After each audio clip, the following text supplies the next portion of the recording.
call this meeting of Tacoma Park City Council to order. Will the clerk please call the roll? Mayor Williams. I'm here. Councilmember Daniels Cohen. Here. Councilmember Grimes. Here. Councilmember Nail. Here. Councilmember Schultz. Here. Councilmember Stevens. Present. Councilmember Slipper. Here. Okay, there are no additional agenda items, but I want to just run through some of our upcoming meetings. I'm going to wait for the boom to recede.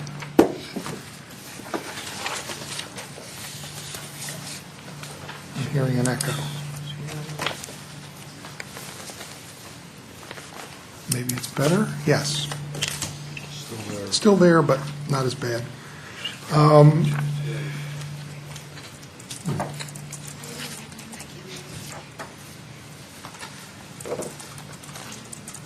Just push back.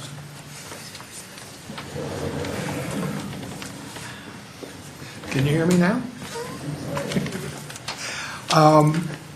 Next, we will not have a budget work session this week, Thursday, because the city manager and deputy city manager are going to be out of town at a meeting, conference. Monday, April 30th, we have our second public hearing on the budget, and we also have the constant yield tax rate public hearing, and then budget work session with additional discussion about items and reconciliation. Thursday, May 3rd, budget work session, reconciliation. Monday, May 7th is Ward 5 night and budget work session for reconciliation. And then Monday, May 14th, we have first reading adopting the tax rate, the stormwater management budget and the budget. And second reading the following Monday, May 21st. I also want to point out that Wednesday, May 16th, we have scheduled the tour of Tacoma Junction from 6:30 to 8:30, and the following week, Thursday, May 24th, is the tour of the tree canopy from 6:30 to 8:30. So that's what's going on in May. Yes. You earlier last month had designated May 10th as a possible, Thursday, May 10th, as a possible date for a city council meeting tentatively, Right. but it's not on the rolling agenda, and am I to assume that it's no longer on that possible schedule or not? I'll look to the city clerk. Did we? Mayor Williams, my understanding was it was taken off because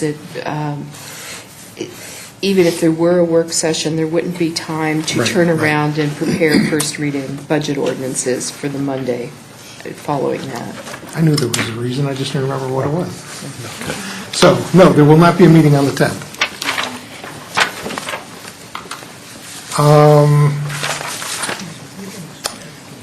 So, what we'll now go to is public comment period, and this is a time for anybody to comment on anything that's not on a regular meeting agenda tonight. So, as long as it's not on the resolution or the consent agenda, fair game for discussion. And if you want to identify yourself and come to the podium, and please keep your remarks to 3 minutes, and we'll be happy to go to Mr. Lovelace first, and then anybody else can come to the podium. Hello, my name is Pat Lovelace, your official peace delegate, and I'd like to ask the city council and all other peace and justice people out there, activists in Tacoma Park and surrounding areas, if you've heard the latest on the Trayvon Martin case. You know that they've got some corporations such as Johnson & Johnson, Dixie, one who makes the Dixie cups, and the Brawny Corporation. They are supporting Mr. Zimmerman, trying to get money for his defense and his bail. You know, because we all know that from what the evidence has shown, that Mr. Trayvon had no weapons on him whatsoever. He just had a pocket full of Skittles and a bottle of iced tea. And he was screaming for help, help. And all of a sudden it went quiet after a bang. Mr. Zimmerman had just blown his brains out in cold blood. And the state of Florida didn't even want to prosecute him. If that isn't racism, I don't know what is. We ought to just all speak up against it, and not buy any products from any corporation who supports Mr. Zimmerman or supports the actions and behavior that he has done. Or any other case in this country, for that matter of fact. Any companies or corporations that support that kind of behavior, support racism, we should not be purchasing from them. The best place to hit them is in their pocketbook.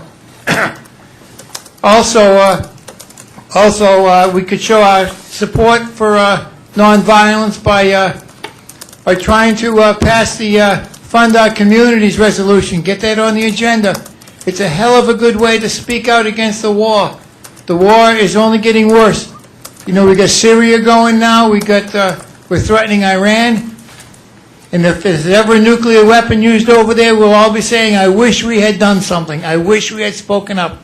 As the city of Tacoma Park, a peace-oriented city, we can speak up against these type of injustices. That's our job and that's our duty, to speak out against injustices such as the wars in the Middle East, and also against the Trayvon Martin injustice. We can speak up, and we can also should draft a letter and a resolution supporting, Mr. Martin. We should be trying to put an end to racism and not support any of these companies that support that type of behavior. And also we should support our communities resolution that we've been trying to get passed. We should get that on the agenda, and if not of anything else, as a good way to speak out against the war and against violence around the world. And also, with the way our economy is going, that money should be returned to us. If we do not support that war, we should not buy that war. We should not purchase it. So really, we should speak up against it. Thank you very much. And support the Fund Our Communities. And boycott any products that are supporting the Zimmerman. Thank you. I'd just like to remind people that in this country, we have a criminal justice system that assumes people are innocent until proven guilty.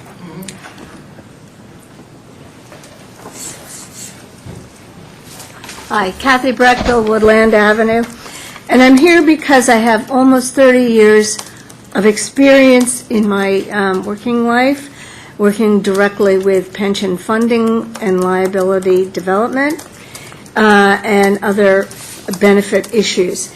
And I'm concerned because the current year budget doesn't clearly address how much is allocated for the pension contribution for the three plans that we have here. If you look at the audit report from last year, it indicates that your funded ratio went from 33.5% July of 2010, which I understand was underfunded and that we had to do a bond in order to make that up, brought it up to only 41%. A properly funded pension should be funded with a ratio around 80%. Actually, it could be better than that. This is way below, and in all the references that I could find in the draft budget, you're only talking about making the required contribution.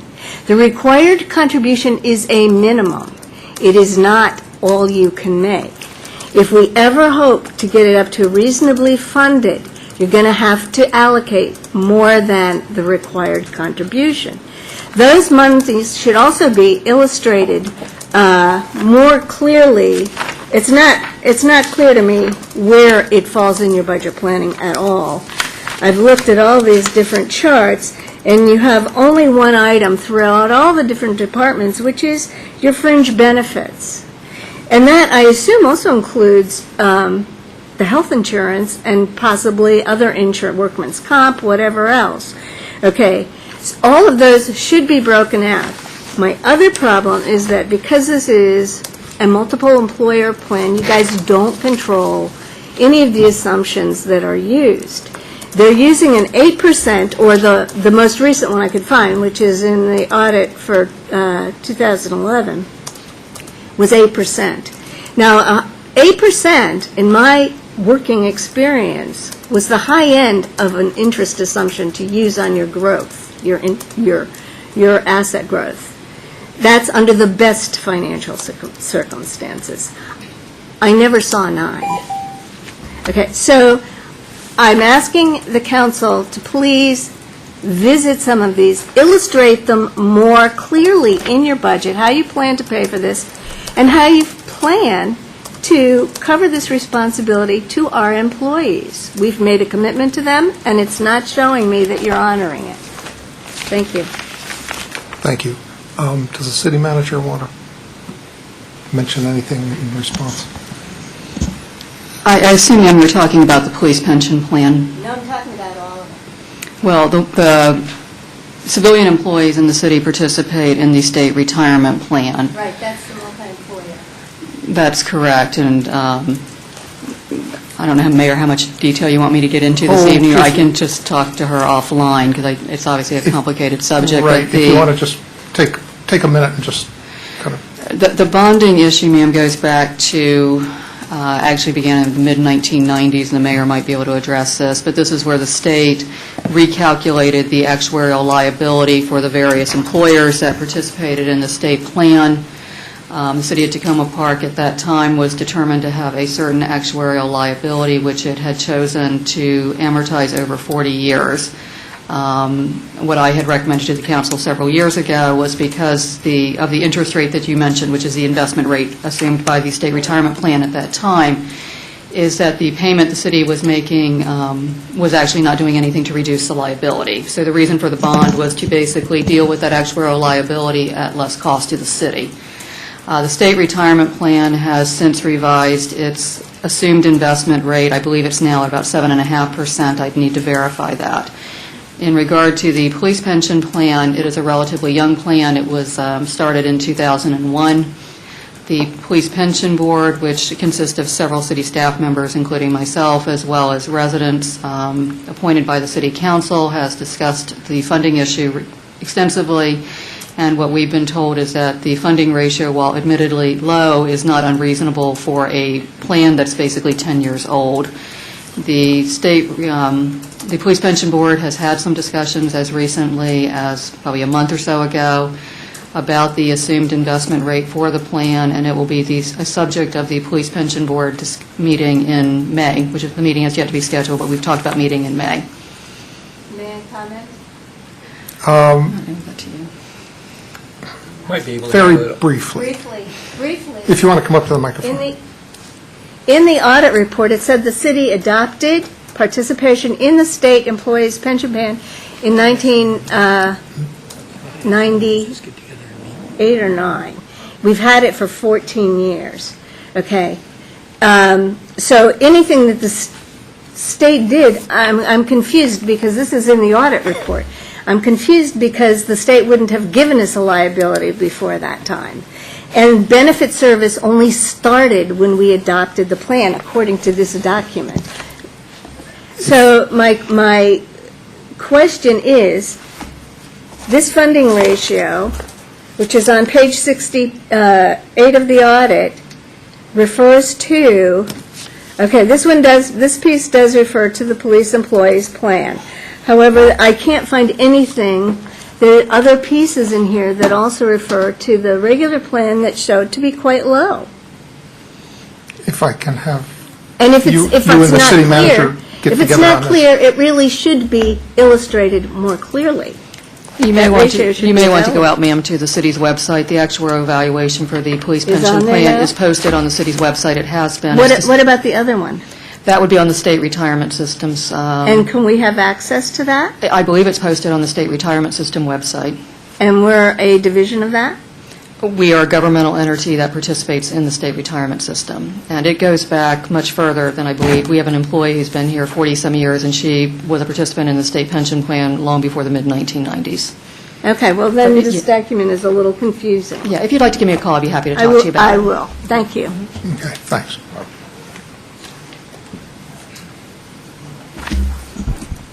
Jay Levy, 7431 Baltimore Avenue.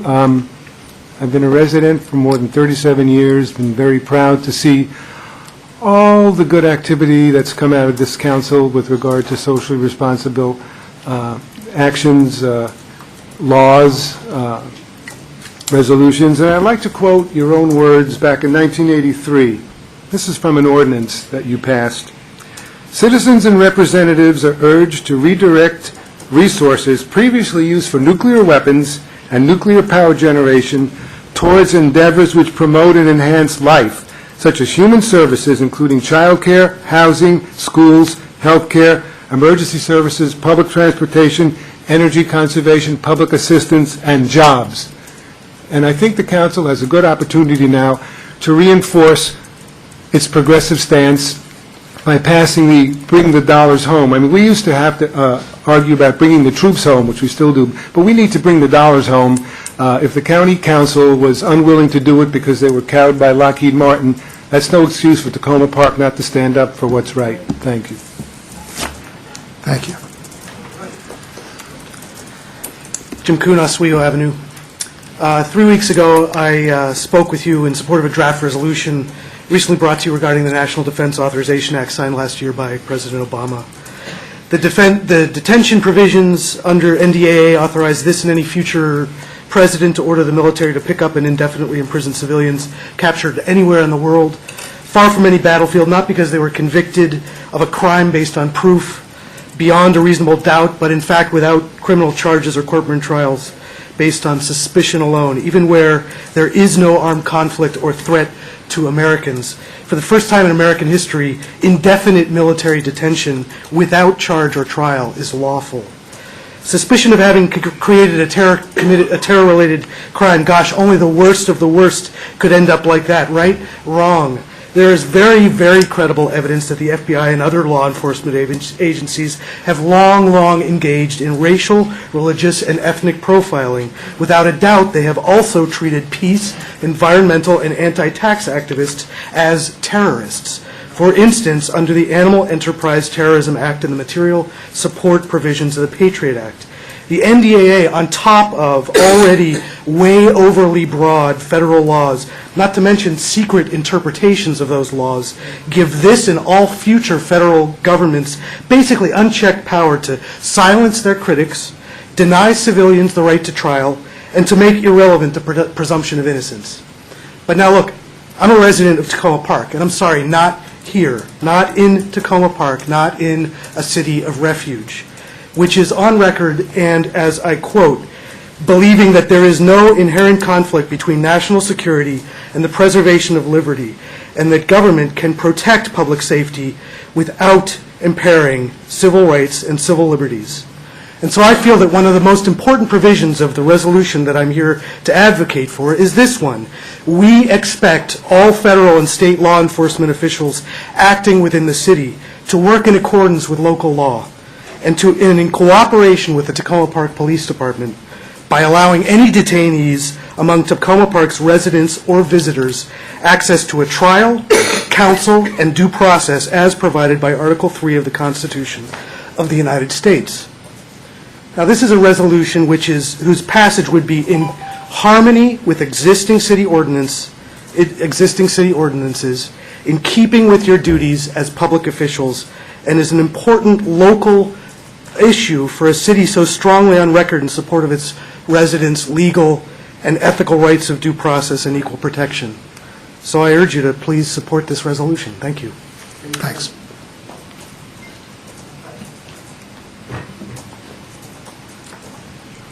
Hi, thank you. My name is Roland Weiss. I live on Columbia Avenue since 1984, and I just wanted to make a few comments with respect to the Tacoma Park Task Force, the Tacoma Junction Task Force. First of all, I've lived there in that area for a long time, and I thought that they did an incredible effort. I attended a couple of their outreach meetings, and I really appreciate the effort that they made, and I think it's the best thing I've seen come along in a long time. Recently, they've identified 6 top priorities to you, which were circulated on the listservs. I think those are good. I would support those. If I had to pick a top one, I think it's the first one, to establish some kind of a budget to keep the effort going, even if that were, a part-time staffer to be kind of a program manager to keep the ball rolling. Otherwise, I'm afraid all the good work might just sort of be forgotten. Also, recommendation 5, I want to focus on a little bit more. They talk about solicit public comment regarding potential impact on the wooded lot. The wooded lot consists of, part of it is on the commercial area, part of it is residential. And in another section, recommendations for the wooded area, is to focus on that. There are 3 recommendations. One is to preserve the R60 parcel as a wooded area. When we worked out the site plan for the fire station, part of the deal was kind of a buffer between the residential side and the commercial side, and especially the fire station. So that's part of that. In addition, they also recommend, this is recommendation C9 and 10, that they should evaluate the degree of community interest in maintaining it all as a wooded area and look at issues like maintaining the buffer. Just a little history, I think getting that outreach is important.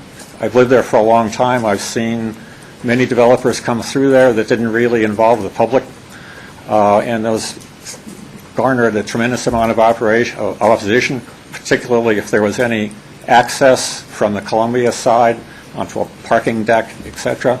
That just gets everybody fired up and is very contentious.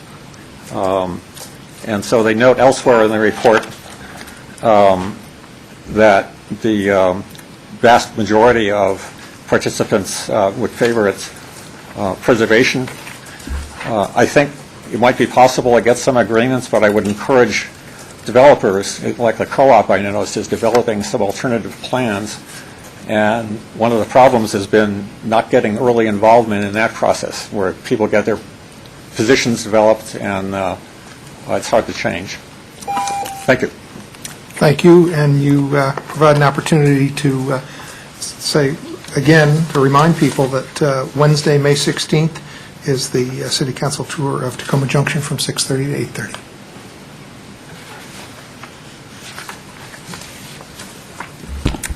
Good evening. I'm Laura Charcudian, 425 Ethan Allen Avenue, and I wanted to ask for your support for the federal budget reprioritization resolution to cut military spending, redirect the funds to human needs, education, infrastructure investment, and developing a sustainable environmental plan. So I understand that there's members of the council that are hesitant to focus on a resolution that appears to be about federal issues, and I think there's really not anything more clearly local and directly affecting us in terms of federal issues than the budget and how the federal budget is spent. So I think that budget time is a perfect time to consider it, because this is when you're looking at our limited resources, and I think our resources in Tacoma Park are further limited by all the cuts that have been made by the federal government for human needs. So Tacoma Park, state and county level government are in a position of trying to make up for cuts over many, many years made by the federal government to human needs, the funding being redirected towards military spending. Some real specific, so there's sort of that general, when the federal government bails on these things, then local government has to pick up on it. So that's one piece of it. And then the other piece of it is the direct money that would be coming to Tacoma Park from federal sources. And so I know that community development block grants is one that's been discussed, and that's, of course, been cut in recent years. And that's money that would come directly under the control of the council. Another example is the burn crime control and prevention money, and so that's funding that the city police department is sometimes able to get as a grant. Overall, the money that the Governor's Office of Crime Control and Prevention has gotten from burn has been cut drastically and is being cut further this year. So again, that's another example of federal money that would be coming directly to Tacoma Park. Where the federal cuts redirection towards military funding is keeping money from coming here. So I think the budget time is a perfect time to be considering this, and I think as you think about, well, does it make a difference? we don't know for sure, but we know that somebody's got to sort of stand up and be saying something else other than all of the military lobbying that's going on. And so I think often we think about our competitors in accessing these funds as other police departments or other cities or other municipalities. And I think that that's sort of a dangerous thought process because we're all working for the same kind of a world. Really, our competitors in accessing these funds are those who are accessing the funds for very different purposes, for destructive purposes. And so I think that we need to take the influence and the power that we have and really make the statement to the federal government that we think that these funds ought to be going towards human needs and that we need those funds in Tacoma Park and that other cities like us and other cities more desperate than us also need them. We'd be in good company, Baltimore City, Cleveland, Los Angeles, San Francisco, Northampton, Eugene, and Binghamton, New York, among many others. It's not too late to join the movement. We could even still be leaders. Thanks. Thank you. Anybody else?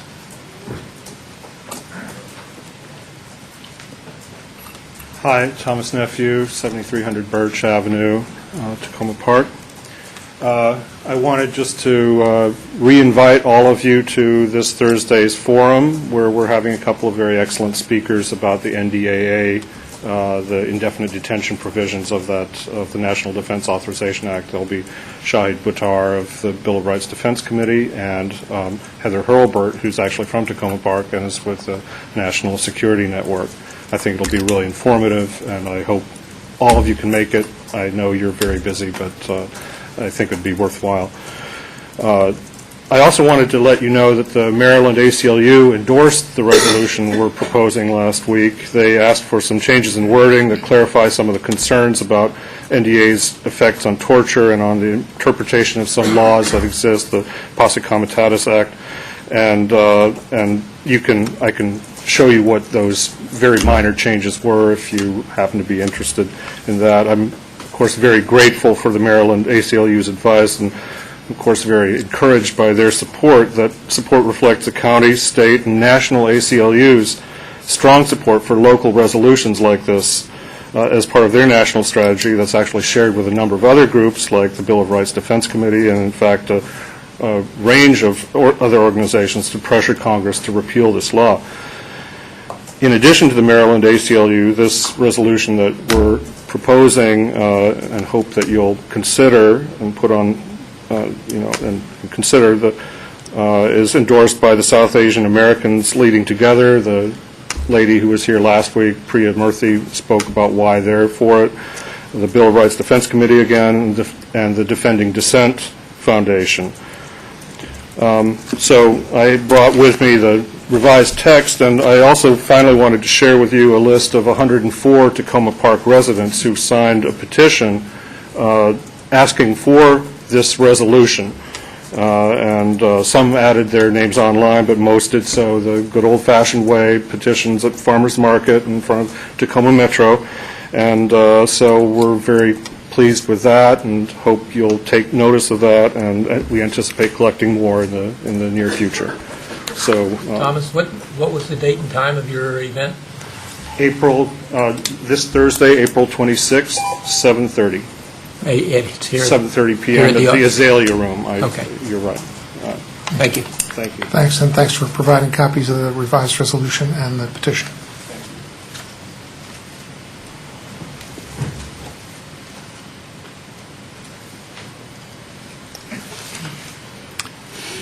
This next gentleman, I somehow recognize you. Do you live in Tacoma Park? I do. My name's Josh Rice. I'm just going to use this technology here because I know we invested a lot of funds in it to help out the people who have height challenges like myself. So I'm Josh Wright. I live at 7401 Maple Avenue, and I came to talk to you about a few comments I have related mainly to the budget. And unfortunately, I can't be here on the 30th. I know you have a public meeting at that time, but I'm not available to come at that time, so I thought I'd come and make some public comments. And I also know that by the 30th, it's a little bit too late for you to factor these things in. So first, I want to just commend you because I think that the general direction of the budget is great. And also reaffirm that you should not shy away from seeking additional sources of revenue. I know often people come and complain about the taxes going up and how they want their taxes cut. I think keeping the tax rate at the same level is correct. I want to commend you for continuing my efforts when I was on the council around a Green Deal for Tacoma Park. I saw the increased funding for environmental efforts. Very excited about that. Also excited about the money in there to make some progress on the Tacoma Junction. My only question is just, is it quite enough, particularly based on the concrete recommendations that the Junction Task Force put together, and in particular for the shorter-term things. I think it's great that you put money in there for the environmental impact to figure out if it's developable and what's probably underneath the ground, so things like developers can assess whether below-ground parking lot's possible.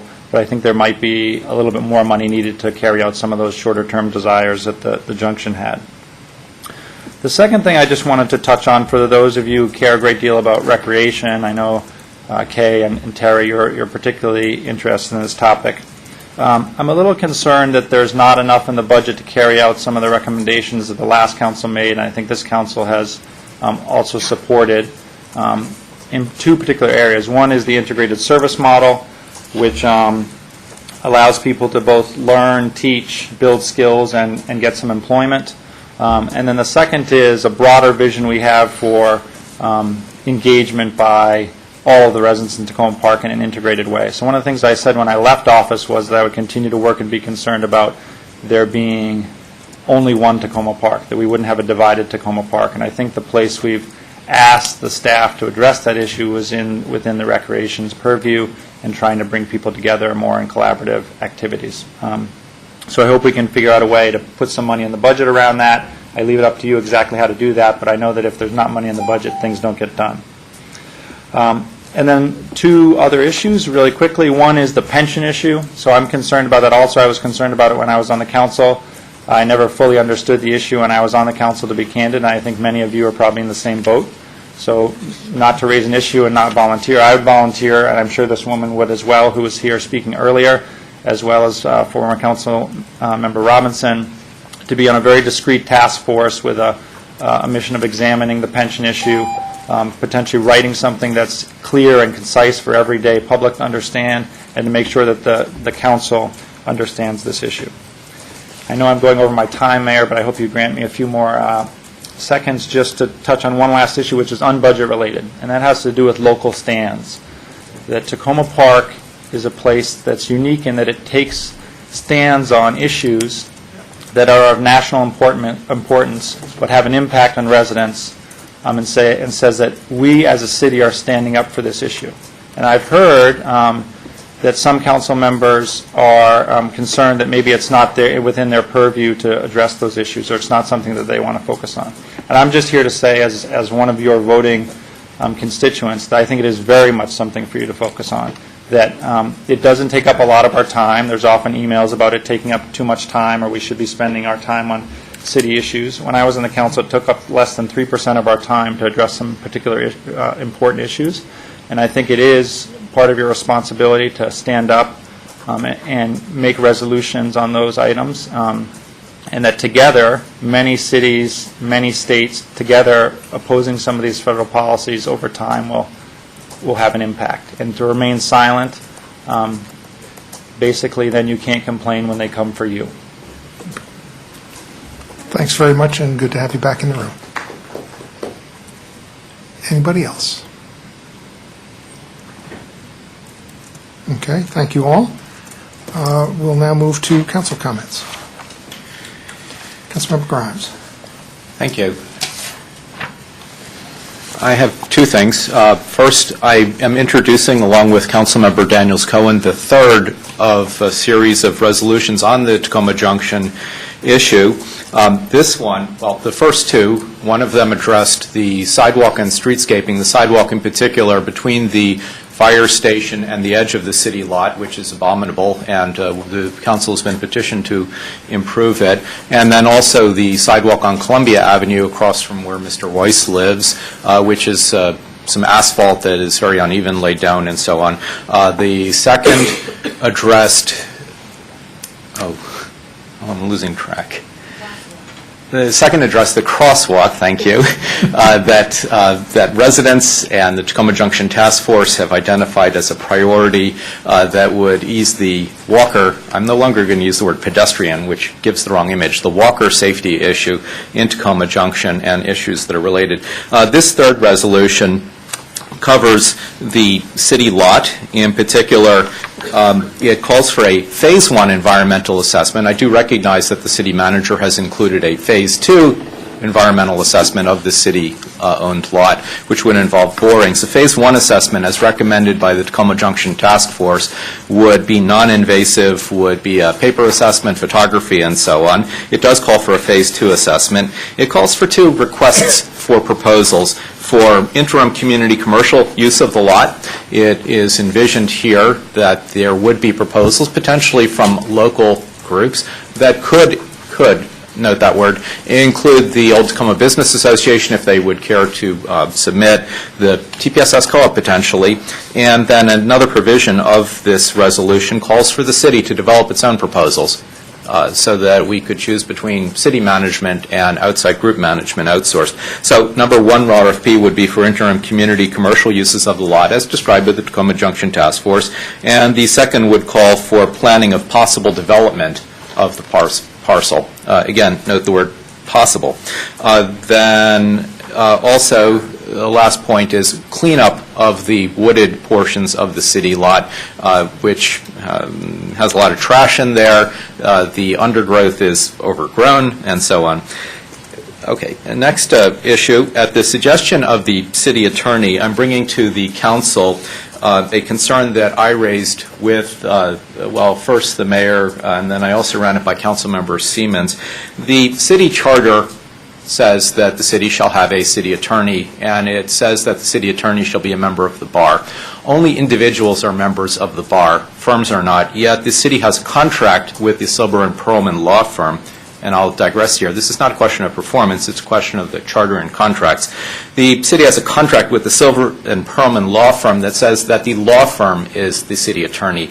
That is not proper under the charter. Further, the charter does not create any such position as the assistant city attorney, yet we have been using that title for a number of functions, including filing briefs and letters and so on over the years. So I would like to see a regularization of the charter and the contract for the city attorney. That seems an issue that the whole council needs to discuss. Thank you. Thank you. Councilmember Snipper. Thank you, Mayor. First, I want to take the opportunity to thank Josh for his thoughtful comments on the budget and the other issues, not the least of which because I agree with him on all of the issues he raised. And I also would support taking him up on his offer for to form a little group to do the pension review. I think that's an excellent idea. We have gotten great service from our residents on a variety of issues when they have taken a look at it, and I have no doubt that we would get excellent advice in this case as well. And I would remiss if I didn't take the opportunity again to call attention to all Ward 5 residents in particular that coming May 7th is Ward 5 night. It's an opportunity to come and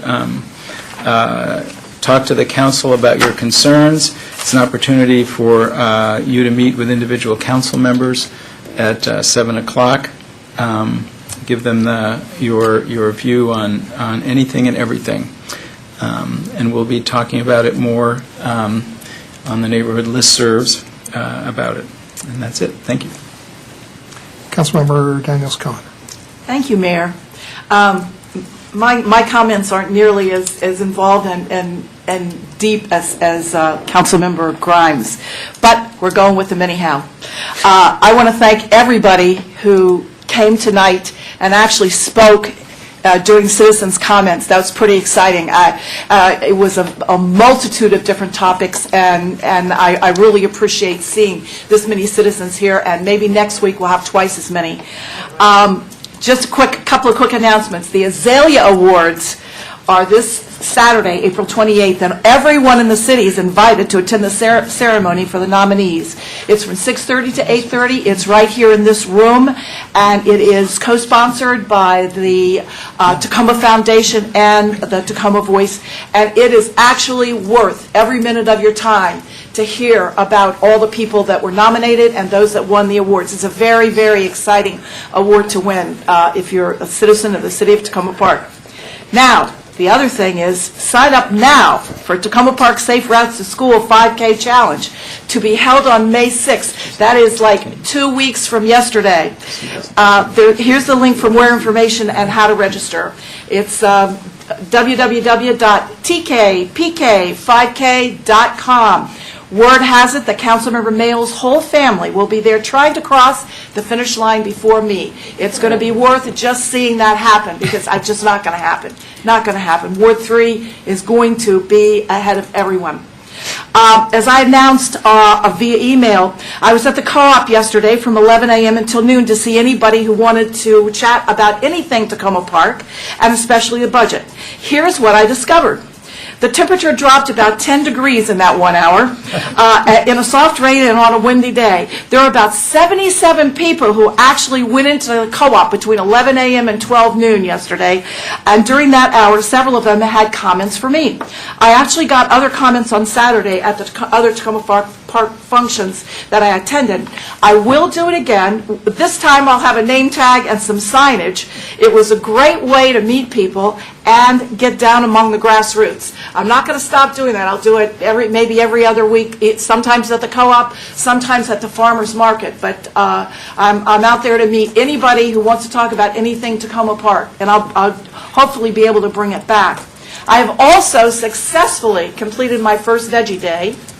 And I'm not starving. I'm doing all right. I'm not wasting away to a mere nothing. So I've got 6 more to go, and we're just going to go forward. I would be remiss if I didn't give gold stars, and there are so many to give. The co-op ought to give gold stars because in the face of Mother Nature and the earth dropping rain on them all day long, they continue to have their Earth Day celebration. They didn't stop in the face of all that rain. Gold stars go to Pat Rumbaugh. In the face of all the rain, she had her park bench dedicated at Belle Ziegler Park. But huge gold stars go to Officer John Golden for reaching out to the council and inviting those of us on his beat to ride along so he could better understand what our residents are needing and thinking. This showed great innovation. I had no idea how much police work I've taken for granted, and I am a Citizens Police Academy graduate. It all looks so antiseptic from the outside, and it isn't. It is dangerous, complicated, and requires constant focus and knowledge of all the possibilities. Officer Golden is very precise and professional in all actions with the people, the vehicle, and other police officers. Again, huge gold stars for a great reach out and the mind-boggling experience of the ride-along. A great job over and above and beyond the call of duty. I wish everybody could have the experience. It would really open your eyes about what actual on-the-ground police work is all about. It's not just about catching the bad guys. It's also about taking care of the people who live within the city limits. That's it for me. Thank you. Councilmember Siemens.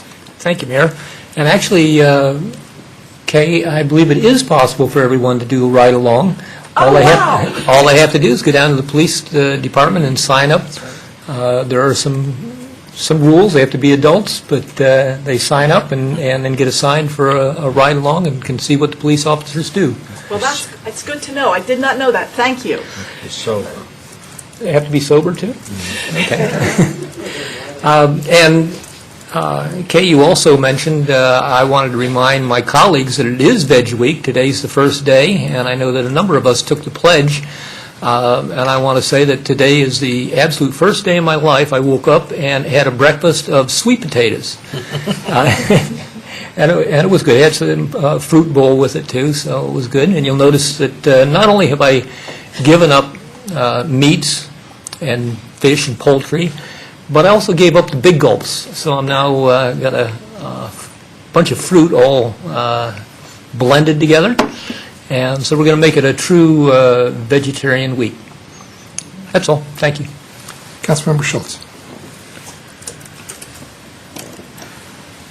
Well, since the subject of Veg Week has come up, I volunteered to participate in this thing, and I am.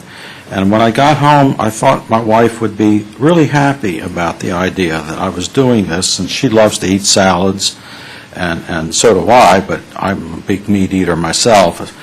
And I was confronted with the fact that the shopping was done by her, the meal planning was done by her, and she'd been doing this shopping and meal planning for years and knew just what to get, so that if I was going to have a veg week, then I was going to have to go to the Giant and do the week's grocery shopping. She was kind enough to make the list.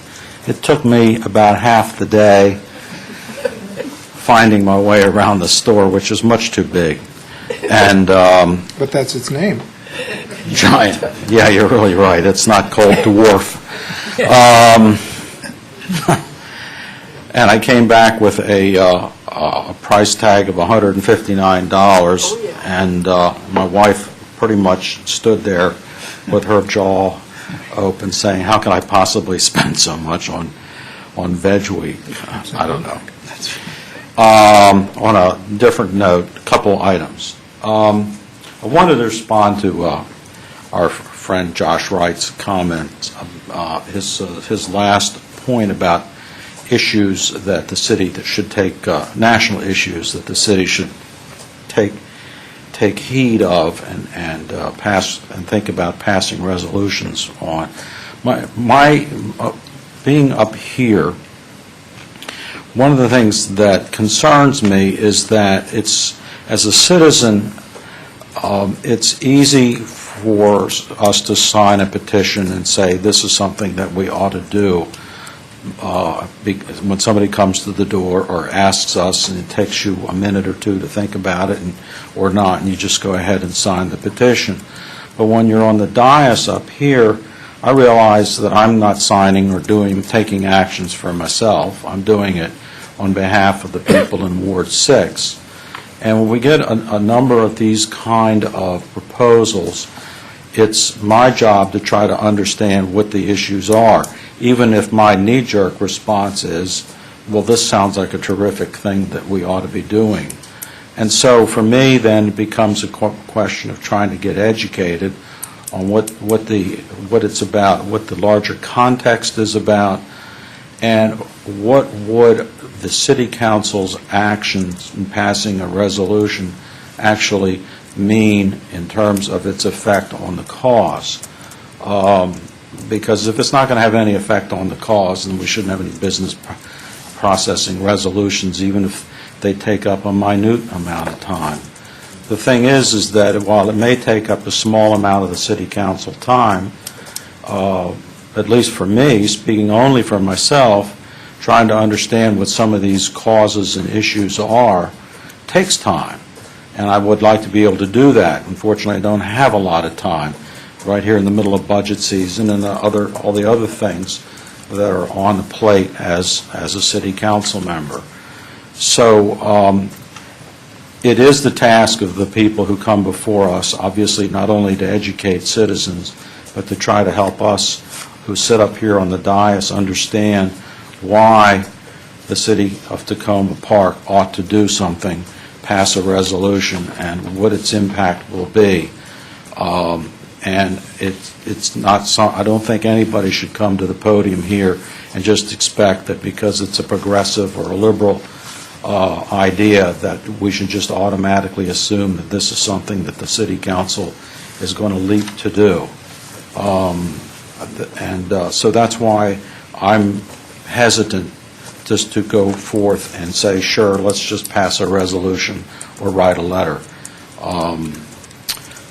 That was all I wanted to say on that subject. The last item, to be brief, is that I want to announce that tomorrow the Tacoma Langley Sector Plan is coming up for adoption before the Montgomery County Council.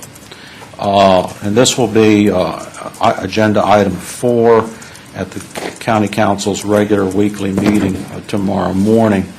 And the adoption will be the culmination of, I guess, somewhere in the neighborhood of 4 to 5 years of planning and activity with regard to the Tacoma-Langley sector plan.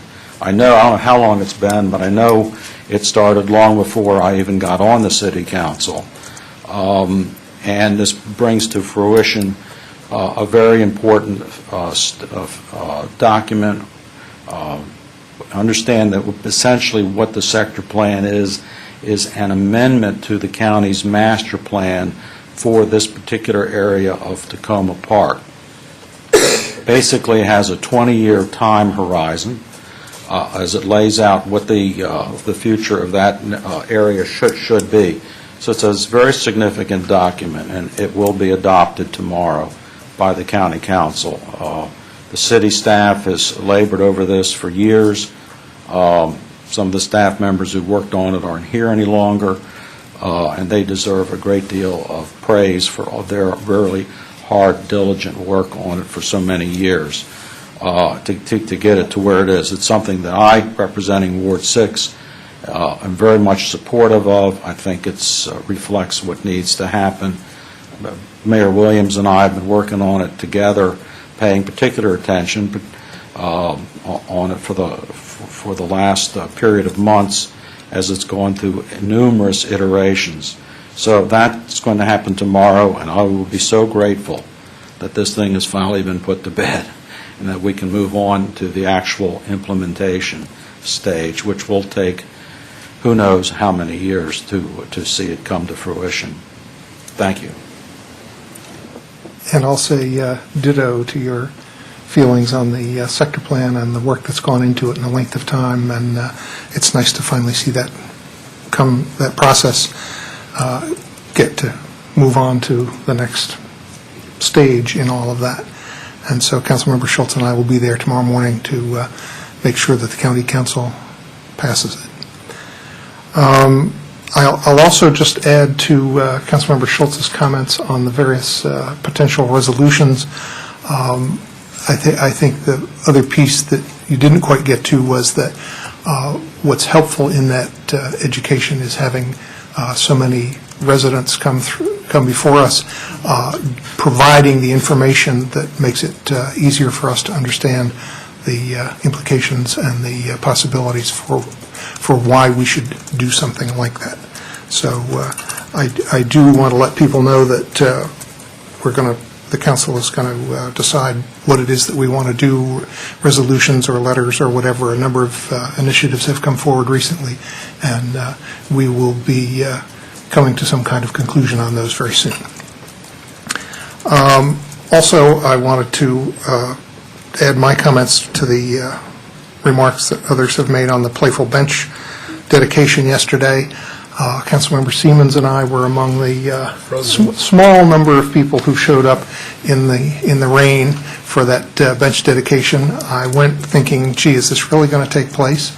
But it did, and it's because the man who carved the bench came from a long distance away, and the two people there representing their grant-making organization who provide money for a lot of things and who cared very much about the carver and that bench were there from West Virginia. And so we were there, we had the dedication, everybody got to say why it was important to them, and that bench is now at Bell Ziegler Park, and it's a very nice thing to see, and hopefully there will be a lot of use, and we're happy to have it. And I also wanted to say that there was another nice event in the rain on the weekend, which was the Tacoma Voice 25th anniversary and fundraiser, and there was a good turnout, and everybody had a good time, and it was nice to be in a celebration where the first poet laureate of Tacoma Park had created a poem about the voice and read that poem, and then another member of the community divided the room up into thirds, and we all sang in rounds, and that's the first time I've been part of singing in rounds in Tacoma Park at a public event, and so it was a lot of fun and a very good event. And I think that's it for council comments, and so we'll go to city manager's comments. Just one item this evening. I just wanted to remind the council that the County Council Go Committee will be meeting Monday morning at 9:30, and one of the items on their agenda will be municipal tax duplication. I wanted to share with the council that I will be meeting with one of the county council staff persons Wednesday morning who will be preparing the agenda packet for that item, just to make sure our position on the police tax duplication payment is clear. Good. Thank you. We have one set of minutes from March 5th. Would somebody like to move adoption? Move. Second. They've been moved and seconded. All those in favor, please say aye. Aye. Any opposed? The ayes have it. And I'm assuming we do not have a legislative update. And so we will go to our first regular meeting agenda item, which is a resolution establishing a date for a Ward 5 special election. I can introduce that one with the information if you want, or do you want to do that? You're welcome to. All right. Fine. This is setting up the special election, given that Councilmember Snipper has turned in his resignation from the council effective May 22nd. And so the charter establishes the way for the election to be set up, and it has to be not less than 45 days or more than 60 days from the date of the vacancy. So the special election has to fall between July 6th and August 5th, and the proposed assumed date for the special election, which needs to be on a Tuesday, is July 17th between 7 in the morning and 8 in the morning. And it also talks about... I hope it's 8 p.m. No, 7 and 8 in the morning, just that's 1 hour to vote. 7 a.m. and 8 p.m. And it sets the city's rules, set out the process, and for anybody who wants to run, you just need to submit a form with at least 10 eligible voters' signatures in the ward. There's no nominating caucus for a special election, and the election is proposed to be held at Washington Adventist University. And so the final piece of that is that the new council member would take office on Monday, July 30th. And so that would be a period of about 9.5 weeks without a council member from Ward 5. So would somebody like to introduce the resolution? I'd like to introduce it. Anybody like to second it? Second. Okay. Any discussion? Any public comments?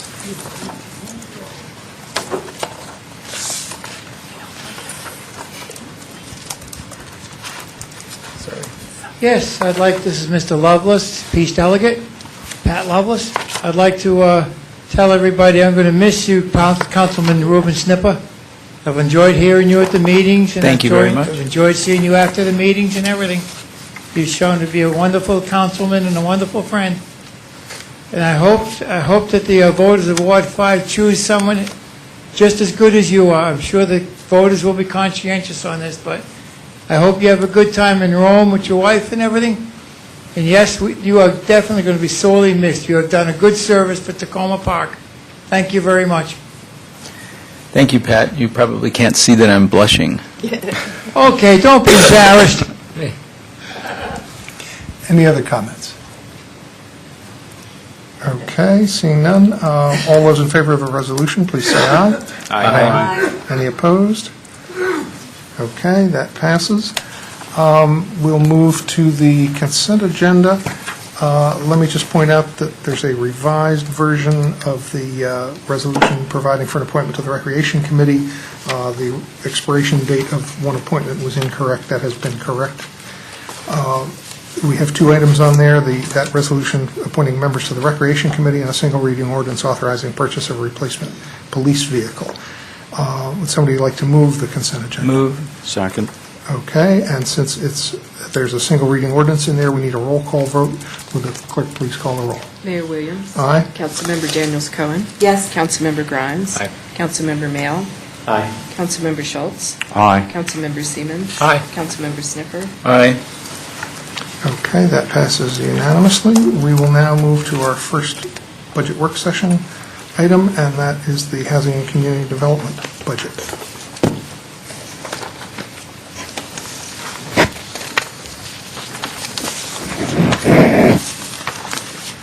And we welcome Sarah Daines, Director of Housing and Community Development.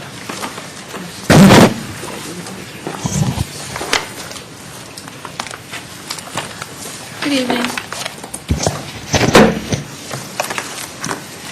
I have been asked to go through quickly go through the various budgets for the individual funds that make up the Housing and Community Development Department's budget, and then from there to go over to the capital improvement budget, and to talk about projects that are going to be under or proposed for being under the purview of the Housing and Community Development Department, and then also to review some of the special revenue fund projects that are anticipated in FY13.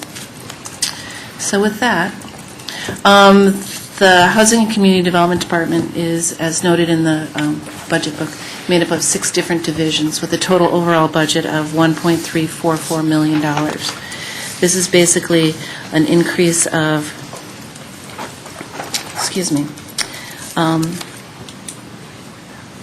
this is not a good start because I've already lost my place, which is not a good way to begin things at all.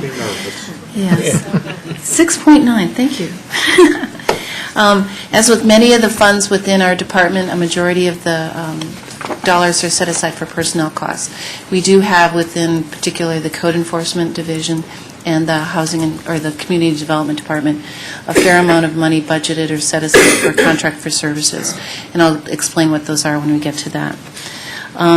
The increase in our budget this year is tied to an addition of a part-time person that has been discussed in greater detail earlier in the budget discussion process that would be shared with the City Administration's Office, a management assistant. The first fund or division that's included in your budget book is the administrative division, and that makes up about 12 to 13% of our overall budget, with expenses anticipated in $168,451.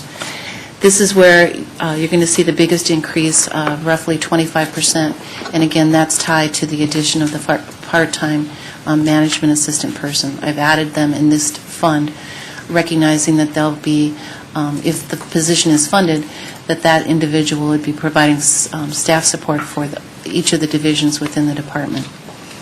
The administrative budget generally provides overall operating support for the division or the department as a whole. So this is where you'll see your copying and mailing costs, telephone costs, things like that that are kind of broadly spread throughout the department. The next division is Code Enforcement. Their overall budget is for $455,000, which is roughly a third of our overall department's budget. This is an increase of 2.7% from FY12, which is largely tied to the increased costs for contracting with Montgomery County Housing and Community Affairs Department for rental housing inspections. Half of the budget is for personnel, the other half are for contract for services. Again, that's for inspections with the Montgomery County Code Enforcement staff, and then we also have funds set aside for clean and lean activity, and then management costs associated, or maintenance costs associated with some of the online programs that we use to facilitate the licensing process as well as the inspection process. This is the one division that we have that generates any revenue of any extent. So the licensing fees that we're anticipating for FY13 are a little over $300,000, and we're also projecting fines of roughly $15,000 based largely on property maintenance code violations and illegal licensing compliance.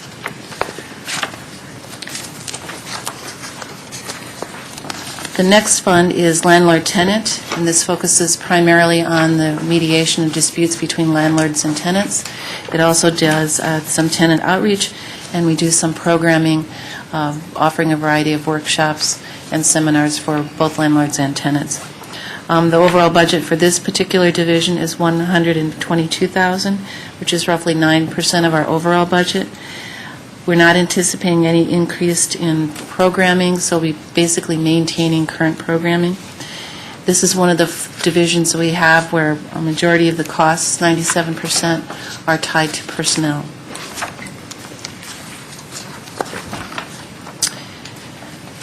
The next division is the Commission on Landlord and Tenant Affairs, or COLTA, and as the name would imply, this deals primarily with activity related to that council-appointed commission. It's a quasi-judicial group that reviews disputes between landlords and tenants that our staff has been unable to mediate. We also will have a lot of the costs associated with the administration of the city's rent stabilization program in this fund. The budget itself is fairly small. It's $81,000, 6% of our overall budget. And there's an increase in here, but tied to the fair return rent increase petitions. We contract out the review of applications for rent increases above and beyond the annual rent increase allowance with an outside individual who goes through and reviews that process. We have not spent as much money in the past on this particular activity as we're anticipating, given the change in the process and the increased complexity of the petition application. That has changed in the last 3 months, and we are now starting to see new fair return rent increase petitions, big ones. And so I'm anticipating that we will need all of the funds that have been expended or budgeted for that particular contract expense. We also have costs in here for the maintenance of our online rent report system. Landlords historically had provided or had submitted their rent and required annual rent reports in a paper format. Now we do it online. It's increased our improved our the turnaround time and made it easier to identify challenges or gaps in the information that have been provided by the landlord. There are no significant changes in or new programming in that particular division. The next division is community development. Their overall budget is $416,000, which is roughly 31% of our overall budget. This is where we have a lot of our planning activities, and we do have some increases here in FTEs. Basically, it's moving from a part-time community development specialist to a full-time intern, and so there'll be that increase in the FTEs that you'll see. Most of our costs for this particular division are personnel related, though we do have a fair amount of project-specific costs that are included in the service and charges. They make up about 27%, and those include a variety of activities, many of which have been referenced earlier in the discussion by Councilmember Grimes regarding the Tacoma Junction Task Force. We have included in this division's budget funding for the Old Tacoma Business Association, which is $30,000. We have roughly $46,500 set aside for recommendations of the Tacoma Junction Task Force. Those are associated with the soil borings for the first Phase 1 and a Phase 2 environmental assessment, and then a small amount set aside for publication of the development materials that were recommended in the task force's report. We also have funding set aside for the New Hampshire Avenue initiative, implementation of the corridor plan as well as the sector plan. The total cost of those project-specific budget items is about $27,000, and that includes things from placemaking activities to maintenance of some of the streetscape improvements that have been done over the course of the years, continuation of the website, the gardening or the greening program that's been so successful. Many of the projects that are overseen by the staff in this particular division are funded through special revenue funds or through the capital improvement budget. So they'll come up again later. The last division included within the Housing and Community Development Department's overall budget is the affordable housing. Their budget is a little over $100,000, and it makes up about 7% of our overall budget. There are no dramatic changes in programming under this particular fund. We have, there are two things I wanted to point out about this. This division includes the capacity building program that we've had in place for quite some time, where we contract out with 2 individuals to do outreach and with tenants throughout the community. This past year, they've spent a lot of time in Ward 2 and in Ward 6, over at Aspen Court, over in Hillwood Manor and Hampshire Tower, addressing concerns that have been raised by the tenants and the tenants associations. We also do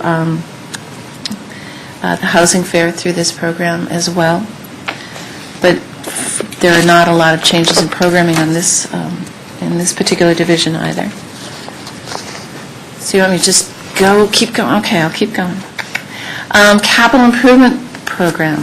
There are 3 projects that are included in the FY13 budget that are specific to the Housing and Community Development Department. Again, primarily the Community Development Division. It's on page 112. Okay. And those 3 projects are under streets and sidewalks. The first is $30,000 from the general fund for Holton Lane Gateway improvements. For those of you that have been tracking on the Tacoma Park sector plan, or Tacoma Langley Crossroads sector plan, as well as for those of you that remember the design charrettes that we had for the properties along Holton Lane, and again, it's also referenced in the Tacoma Park sector master plan. Holton Lane has been identified as an appropriate location for a secondary gateway. It's one of the few commercial streets that is owned by the city, and it has plays an important role up in the Crossroads area because of the size of many of the businesses there. Each of these plans have identified that intersection where Holton Lane goes into New Hampshire Avenue as being an appropriate place for a gateway into that part of the commercial area. It can be the recommendations vary from additional landscaping to additional sidewalk improvements to some focal point, be it public art or statuary or signage, things like that. This $30,000 is requested to provide the preliminary or the pre-development costs for going through and following up on the recommendations of those 3 plans. It would allow for survey work. We believe that there's more public right-of-way on Holton Lane than one would be led to believe by looking at the street. So it would allow us to survey, find out for sure exactly where the city right-of-way line is, and then to prepare or to develop plans for the creation of a gateway into that commercial area, working in partnership with the residents in the area as well as the business owners and the property owners. The second project that we have under this particular section is public art, and we're requesting $20,000 out of the general fund for this. This was an ongoing expenditure that we had started a couple of years ago, and then for a variety of reasons, the funding was dropped because of budgetary concerns. A number of projects were selected that had gone through the vetting process with the community, but when it got to the point of actually signing on the line with the artist, we had to cancel the projects because of funding. We would like to restart that again and provide funding on an ongoing basis in the city's budget for public art. It's something that the community identifies with greatly. It's included in the community's or the city's cultural plan, and it's something that we think falls within a variety of plans or expectations for not only the New Hampshire Avenue corridor, the Tacoma Langley Crossroads area, but also the Old Tacoma area, be it in the Junction or down in the Old Town. And then the last project we have on this particular section is the Ethan Allen Gateway Streetscape project. We have started this project, if you recall, this year, where we've gone through and done the survey work and have started doing the preliminary development work to create construction plans that we can use to apply for additional funding for the actual construction of improvements along that particular stretch of Tacoma Park. You should have in front of you a summary sheet that identifies where the project boundaries are, some of the gaps, if you will, that have been identified by residents that have participated in various community meetings that we've hosted so far. It is a two-pager stapled. Yes, Kay's got it. On the back of the first page, it shows you basically where the project area is, and it identifies, with all the little colorful dots, different deficiencies that have been identified by the community through this planning process. What we're doing is we're taking that information and that input and working with the community to develop a plan that addresses their concerns regarding safety, which is a primary focus, also its attractiveness, and stormwater issues, that type of thing. We're anticipating that the overall budget for that project could be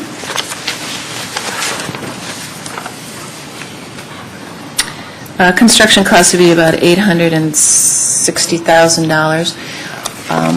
We're hoping that we can secure funding through the stormwater fund to offset those stormwater costs, because that's one of the largest, it's the piece of the element of the project that has increased most dramatically from when we originally proposed this project several years ago because of changes in the stormwater laws. We've been talking to the State Highway Administration about the possibility of securing funding from them through their sidewalk retrofit program. We're looking at the possibility of securing funding through the Community Legacy Program. Speed camera funds are also appropriate use of resources for this. But like the Holton Lane Gateway project, we need to come up with we need to have the project all set to go to apply for these additional funds. So this is the second and third phase of this particular project. Would you please clarify for me, what looks like the southeast corner of the intersection where the U-Haul is, that is in Prince George's County? It is in Prince George's County, but the right-of-way line, New Hampshire Avenue, the right-of-way lines and the borders are not necessarily where you think they are, and that's the case on on that intersection there. It looks like, when you're driving on the road, it looks like it's in Prince George's County, but part of it is in Tacoma Park, even on that side. Oh, okay. So along that corner by the U-Haul, notably, the sidewalks are in Tacoma Park. Mm-hmm. Thank you. And it's if you've ever done any walking down there, it's a pretty sad part of the world as far as sidewalks, because they are there and they're not there and they're in bad shape. Okay. And then the last fund I wanted to go through quickly for you is the Special Revenue Fund. And I have no idea what, 120. Should be under a different tab. Page 120? Okay. Under Housing and Community Development, you will see a quick overview of the various Special Revenue Fund projects that we have planned for FY13. The Commercial Facade Easement Program is a continuation of the current program that we are in the process of soliciting applications for. This is funded through the Community Development Block Grant Program, and unlike past projects where there was a grant component of it, this is an easement purchase that is due in large part because of the regulations associated with the CDBG program. We have at this point 10 projects that have, or 10 property owners that have submitted projects for a variety of buildings within Tacoma Park, and which will have an impact on a number of storefronts. 4 of them are on Holton Lane, 2 are in the Maryland Gateway area, 3 are at the Flower Avenue and Erie commercial area, if you will. And then we have one property owner in the Tacoma Junction area that has submitted a proposal that will impact five storefronts? 5 storefronts. So Explain that, what do you mean by easement? it is a purchase of the front of the building, an easement on it, that is filed and recorded with the property. And basically, the owner agrees that by accepting this payment for this easement, they will maintain those improvements for a period of 10 years, I believe. So that they have to keep it in good condition and they can't change it without city authorization. By going through and using an easement process, it reduces the impact of the use of federal funds for a construction project. Those easements are encumbrances that convey when if a property is sold. Correct. But they only run for 10 years. I believe they run for just 10 years. Is there some kind of exception process if a property is sold or an owner wishes to redevelop the property in the spirit of the easement, but is there any kind of process that would allow for that? They can buy back, they can pay back their easement. And there's this sort of involved formula that they use to calculate it. Okay. So if they did that in year 7, it would be less expensive to buy it back than it would be if it was year 2. The second special revenue project under our department is the Mission Serve Tacoma Park project. We are going ahead on that one. This is funded through the CDBG program and have put out a notice to folks asking for applications. We received a total of 33 applications. Right now, we're down to 27 active projects.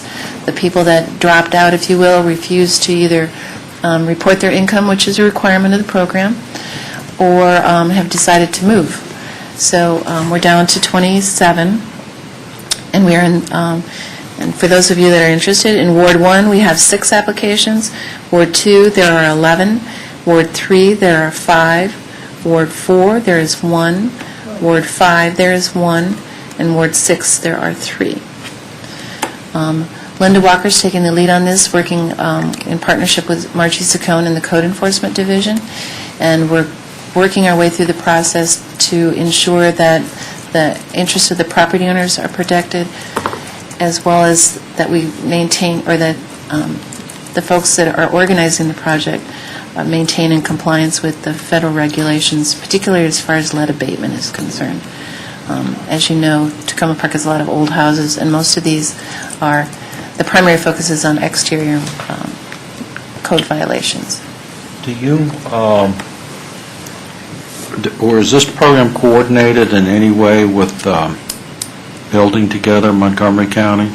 We have been in contact with them quite a bit to learn, one, how they do it. We have also given them the heads up that we have this program available, and they've, I believe, encouraged them to refer folks over that they may not be able to address through their program, and we're doing the same for them. So we've had a couple that are fairly extensive, so we'll be referring them over to Rebuilding Together. Mm-hmm.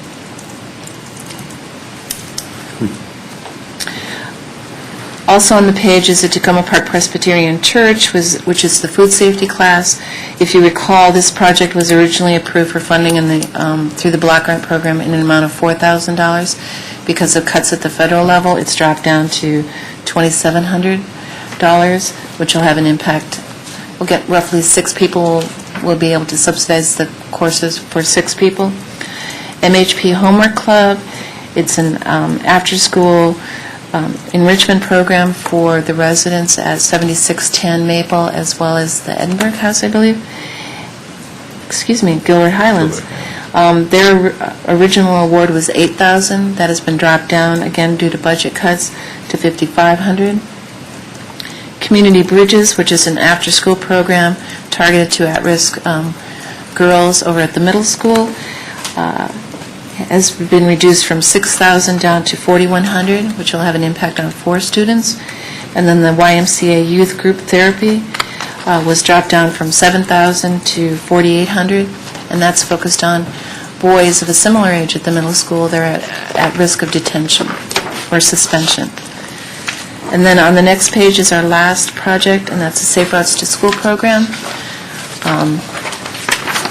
And this will cover the costs associated for staffing, as well as a variety of the different programs that Lucy Neer has so successfully implemented in the past, ranging from the bike rodeos to the 5K race, which I'm glad you are running in, or walking in,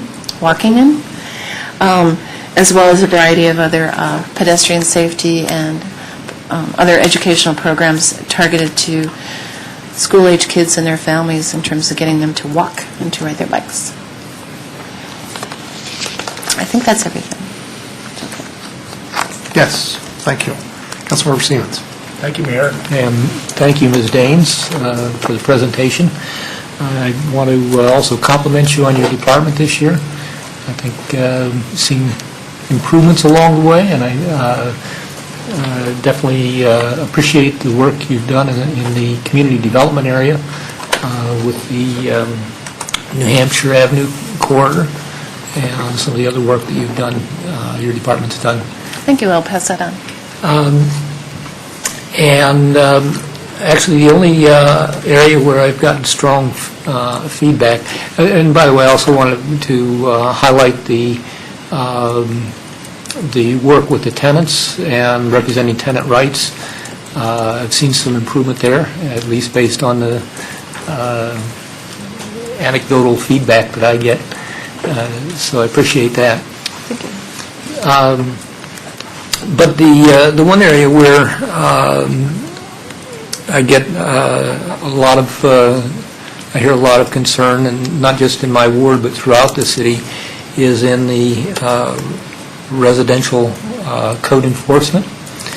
And I certainly strongly support the inspections that we do in the apartments.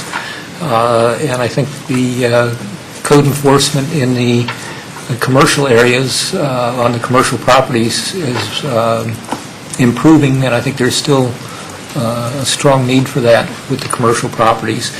And I know in the residential properties, we have some problem properties that continue to need as to be addressed as aggressively as you can. But I think where I hear the real pushback from the community is on basically normal residential properties where we're doing code enforcement on the exterior of the buildings, and I personally feel that maybe it's more aggressive than what we need to be in Tacoma Park. I don't think we're striving to be a Bethesda. And given the public feedback that I've gotten on it, the negative feedback I've gotten on it, and also the vast multitude of things that this council would like to see happen in the city, I would like to see a shift in the funding, a decrease in the funding for the residential code enforcement, and shift it over to the commercial development or the community development, most specifically in the Tacoma Junction area and also in the New Hampshire Avenue corridor.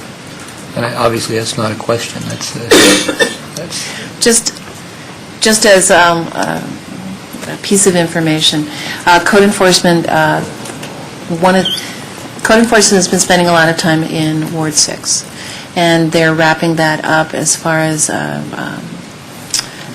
finalizing a lot of the court cases and things that we've had as a result of work that they've been doing there, and we'll be spending an increased amount of time in the commercial areas, not only in the Tacoma Junction area, but also up in the Crossroads, etc. So you will see a bit of a shift.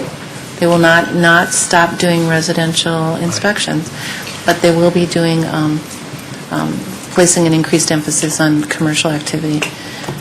Well, I'd like Commercial to see, properties, excuse I would me. like to see this council make that more of a policy shift and by way of the purse strings of shifting some of the money out of the code enforcement area and putting it into the community development. I think we can take some other questions and we'll come back around to see if people feel that that is something that you want to put on the reconciliation list or have any more information on. Ms. Daines, if you can just provide us with a little bit more information on that. My recollection is that single-family code enforcement is complaint-based. What is the commercial, does that work the same way in the commercial, or is it different? The Code Enforcement Division focuses on two different things. There's the rental housing licensing, with the majority of the inspections done by the county. We will, when there are overflowing dumpsters or grass that's too tall, things like that, we'll just go out and do it because it's faster. The other responsibility that division has is the overall property maintenance code enforcement, which deals with all residential property, all commercial property, all institutional property, vacant properties. And several years ago, the council agreed that enforcement of the property maintenance code did not have to be just complaint-driven, that it can also be initiated by staff. So we have been, for the last 3 or 4 years, doing what is called a targeted inspection program. It's targeted only by area. So once a week, the inspector will go out and will go through 1 or 2 wards for that particular day and just check on properties that we know are problems and do a general sweep of the area so that we can identify problems before they become overwhelming.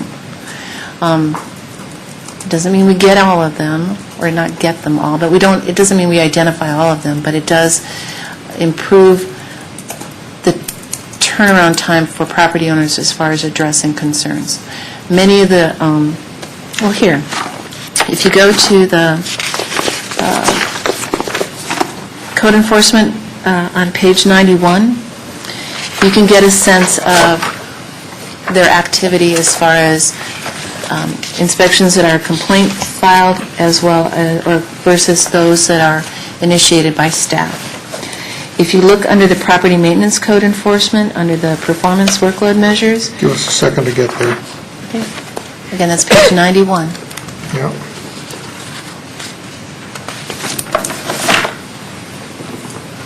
Everybody there? Yep. Okay. So if you run across, on the bottom part, you see courtesy notices issued, and I'm just using this as a broad number. Courtesy notices are issued by staff when they have identified a property maintenance concern. It can be somebody's tall grass, there's trash all over the yard, they've got 3 cars, none of which are licensed, that type of thing. We leave a courtesy notice on the door. So they issued or left 210 of those last calendar year. Underneath that, you'll see how many complaints that we get from people. And those are cases where city council members, members of the community, neighbors, whatever, will notify us that their next door neighbor or the house that they drive by on their way to work every day, whatever, is not being well maintained. And those fall under that category. So you can see that it's roughly half and half. How do you open more complaint cases than you have complaints? Because there's always a carryover. I mean, some cases take years to resolve.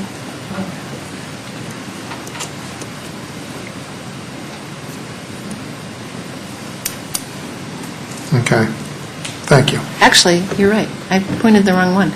The cases that are filed or opened as a result of complaint is the 300. So it's still a majority of the work that we do are based on complaints that we get from the community about specific properties.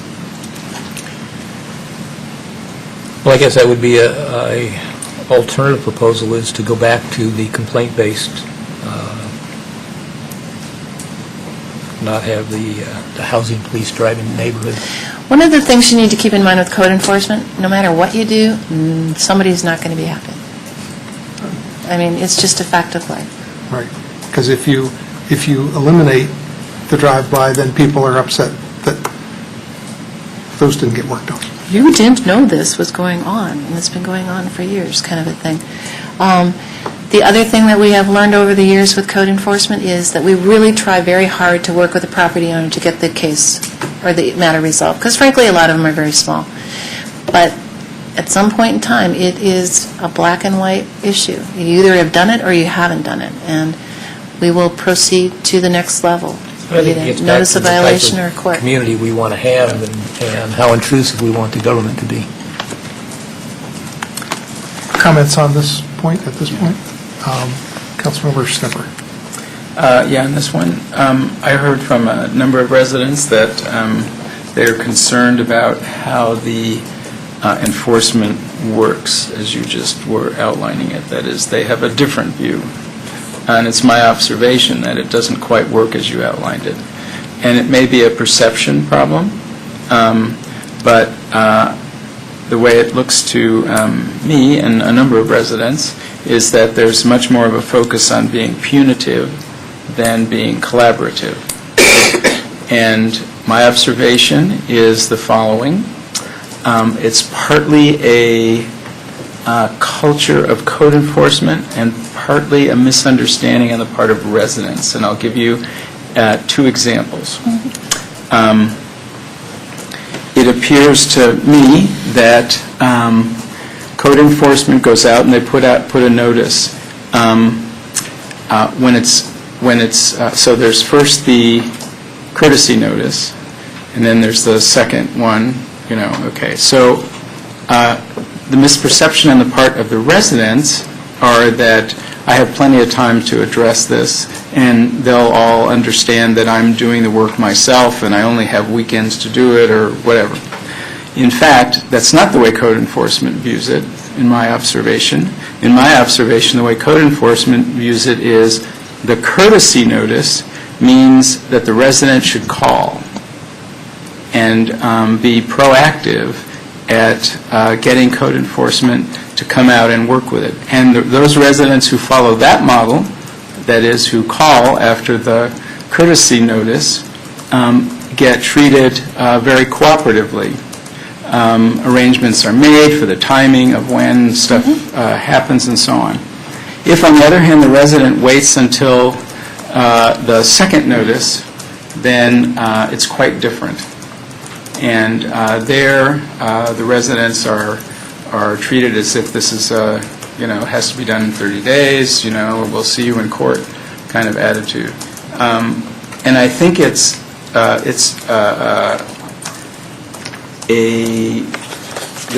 the blame is on both sides. That is, the residents need to understand they need to be proactive when they get a courtesy notice.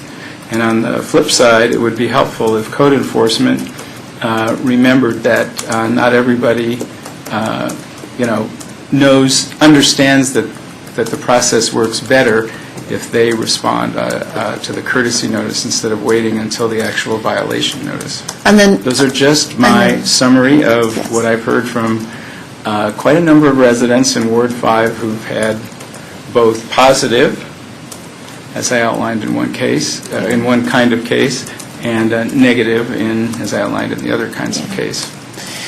just as a point of information on the notice of violation, there is on the bottom, if you have any questions, please call. And we generally do work with the property owner to extend the abatement date. It's just that at that point, the whole thing is shifted. The dynamic is shifted.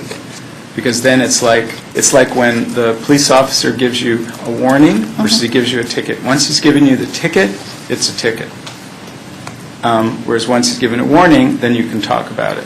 And so that's the dynamic I'm talking about. Yeah. That the residents need to understand that the way to deal with it is when they get the courtesy notice, that's the time to call, not to wait until the violation. And on the code enforcement side, it would be helpful if code enforcement would not think of it as, okay, tickets, see you in court kind of attitude. Yeah. I'm just reflecting No, back no, no, what I've heard. I totally, but again, just for clarification for everyone, there's a courtesy notice, which is an informal thing. The notice of violation, which is, hi, we have a property code violation here, you fix it, we're fine. And then there's the actual citation, where when we get to the citation point, we can't go backwards. Then we take that to court. So there is, it does stage up over time, and a lot of times people see the notice of violation and they think that's the ticket, and it's just a done deal, that they're going to get fined and whatever. So But in it's a good fact, point. there are 3 steps. Yeah. Councilmember Schultz, you had some comments on this? As Ms. Daines pointed out, Ward 6 has been the subject of, I guess, what you call targeted enforcement.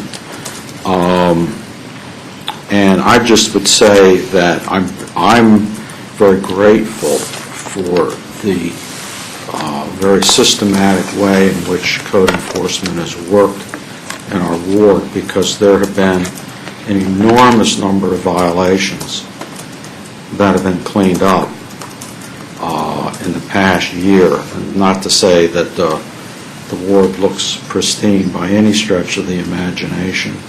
We have a number of single-family homes that are either absentee-owned or are owned by people who speak other languages. You know, the property owners, homeowners, I mean to say, and they may just not be culturally attuned in some cases to what the rules are, and this is a way of helping them understand that. So it's made a big difference. I'm inclined to concur with Councilmember Snipper. The courtesy notice, and I've had my share of complaints about the process. And the courtesy notice, as you pointed out, Ms. Daines, says, if you have any questions, please call. Well, I think it might be better to say, you must call the city within X number of days, and just make it clear that no violations have occurred, or the enforcement process hasn't really begun, but you really do need to call so that we can talk to you and explain in plain English what you have to do. Because I think the idea, if you have any questions, kind of the wording doesn't communicate the right information. And that information is that this is a serious matter that needs your attention. The sooner the better, and don't wait until you get the next step, which is then getting a notice of violation, which basically tells you you have 30 days, I believe, isn't that right, in which to comply.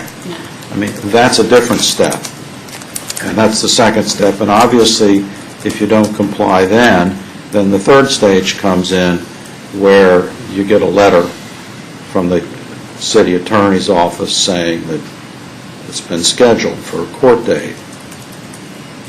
And I'm not too sympathetic with folks that take that approach, but that's their choice, and that's their right to do that and hope for the best with the court.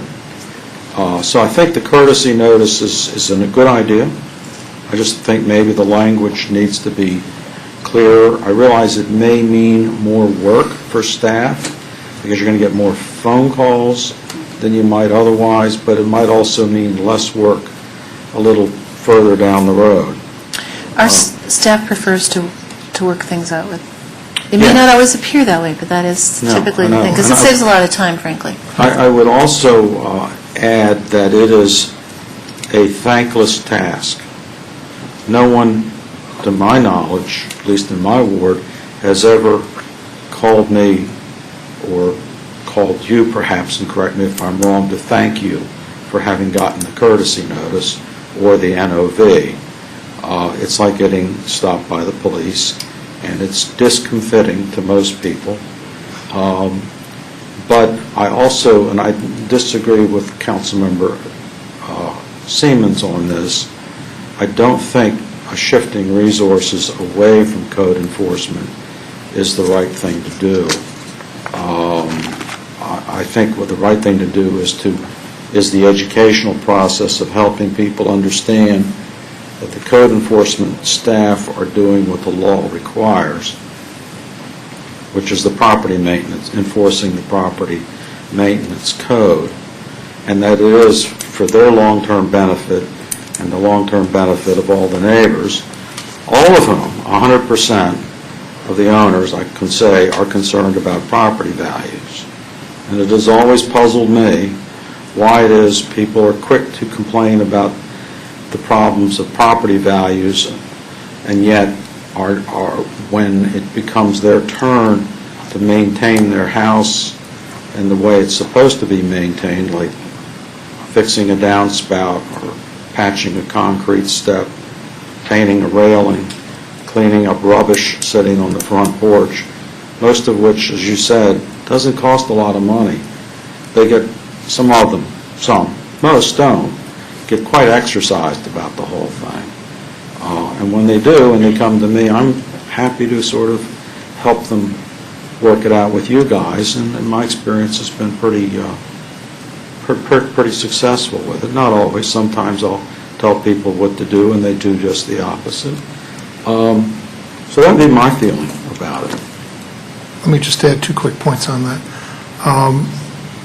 In my experience, whenever anybody's come to me and I've referred them to your department for just these types of issues, I always feel like you've always bent over backward to make sure that people have the chance to work things out, extend deadlines, do whatever is needed to try and get the problem dealt with in an amicable way rather than going through the whole process. And just to follow up on something Councilmember Schultz said, it struck me that I would think it would be odd for us to spend so much time and effort improving our commercial districts, improving our infrastructure, improving the way things look in so many areas of the city, and then ignore another part of our basic look and infrastructure in the city, and kind of let single-family houses fall by the wayside in terms of code enforcement. The overwhelming comments that I get from people tend to be, gee, I haven't been through the city in a number of years and came back and it looks really good, things have really improved, you've been doing a lot of work. I don't particularly want to backslide on that. But I want to get back to other comments on this because we're running long on this department. We've got 3 other departments of people sitting here waiting, and it's 9:17, so I want to keep going, and if we can get through this, that would be very helpful. Councilmember Mayo. Thank you, Mayor. A few questions, and most of them I think will be brief, but sort of clarifications. On page 93, it talks about emergency assistance recipients. And I just wondered if you could explain to me what that is, what the emergency assistance is. It's in the landlord tenant. The Emergency Assistance Program was started a number of years ago initiated by Councilmember Siemens, and I believe $15,000 is still in the Fund 9,000. Yes, there's actually 2 sources. Part of it comes through the donations that are made in conjunction with the stormwater billing, and as Ms. Daines mentioned, there's $15,000 included in the non-departmental budgetary unit.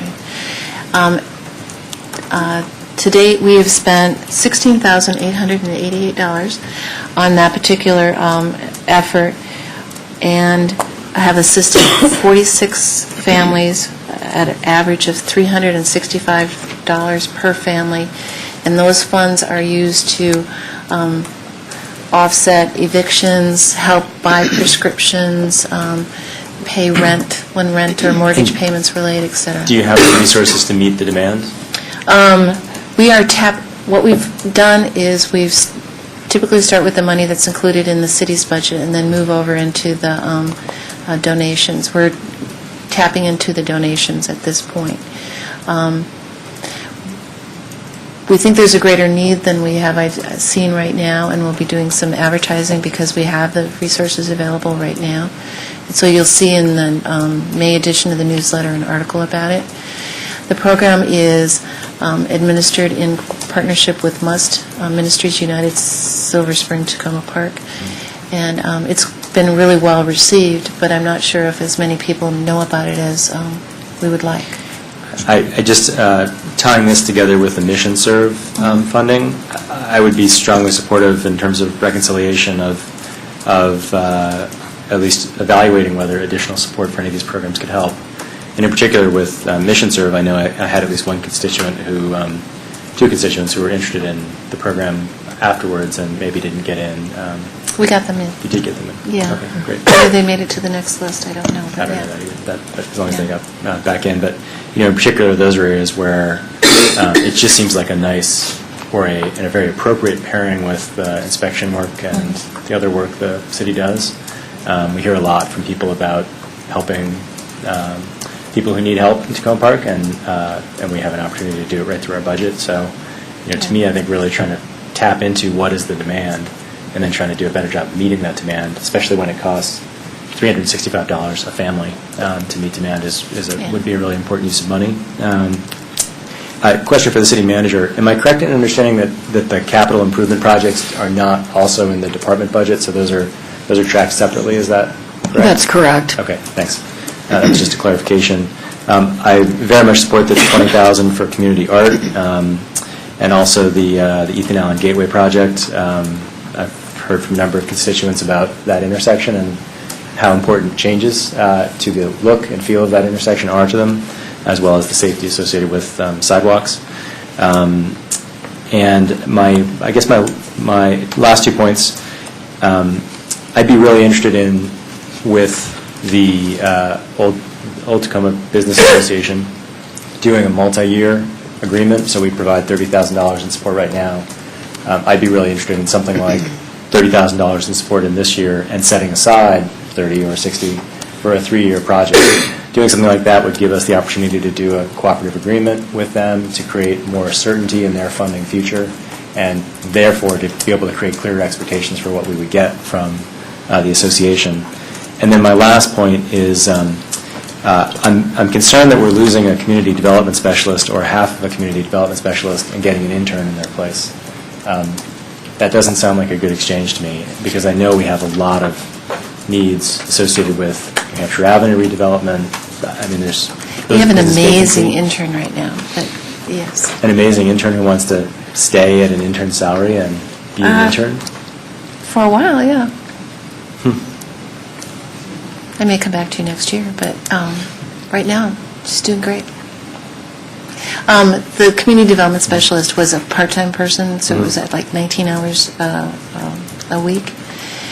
We've moved the intern up to, I think we're going to be getting 30 hours or something like that. And Nima, who many of you may have met, is fabulous and has done a wonderful job. So normally I would totally agree with you, but right now it seems to be working out great. Okay, thank you. Councilmember Schultz. Mr. Mayor, I understand that we're running long on time here, but I have a couple things. I think this is a really important departmental budget. And I'll try and be as quick as I can. On page 91, where we were just a minute ago, it says the budget highlights the budgetary increase is primarily attributable to code enforcement contracts.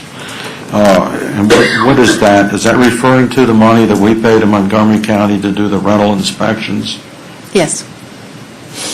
Okay. Now, in that performance box there to the right, where it says rental housing licensing program, is it fair to say that that's stuff that the county does, and that the part below is the part that the city does? The only thing that the county does, if you look at the fourth line under rental housing licensing program where it says rental units inspected, that's what the county does. We do everything else. Oh, I'm sorry. Wait a minute. You do everything. The county does. They do the inspections. Oh, they do the inspections only. What about the violations at the end of that list? We do the violations. And that's all licensing violations? Because that's the only thing that they do, is the rental units inspected. That is reported on this. Okay. Now, what you're saying here elsewhere is that the contract budgeting, I guess it was on page 87, that contract for services is expected to be about $200,000 to be paid to the county to do this. Correct.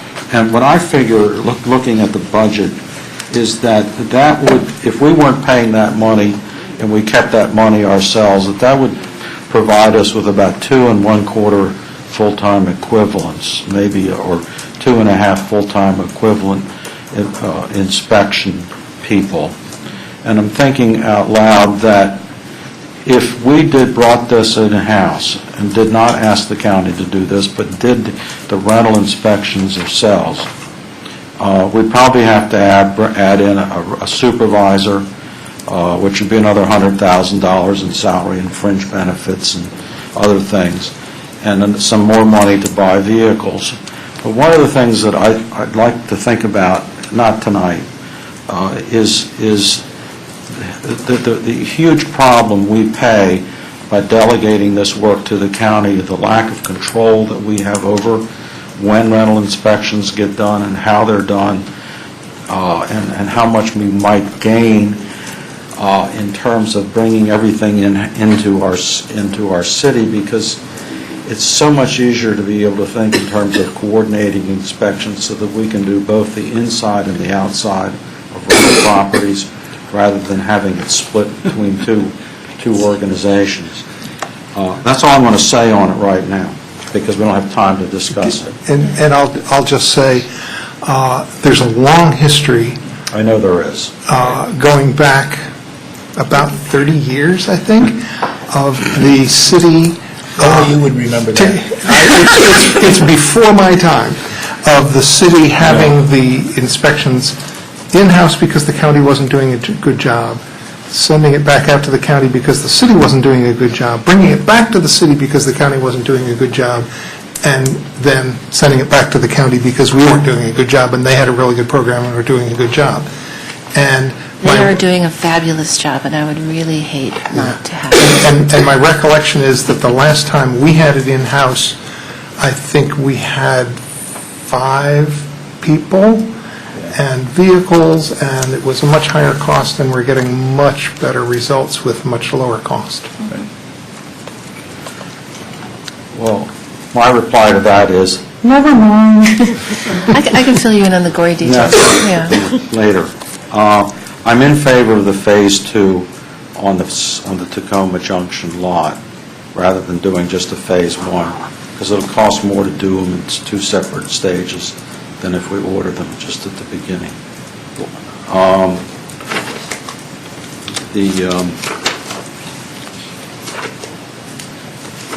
Where's my other questions I had here?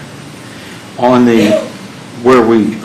page 97, where you say services and charges represent 27% of division expenditures, and you mentioned the Old Town Business Association, various New Hampshire Avenue corridor initiatives, and in your verbal comments naming some others.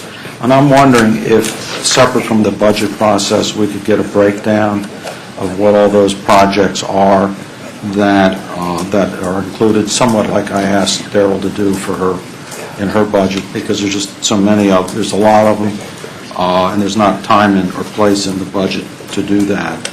And in the same way with the tenant capacity building initiative, I know you mentioned New Hampshire Towers and Hillwood Manor Apartments, but I'd be curious to see what some of the other projects are, and sort of get some information at a later date on how that program works. And then finally, I would second what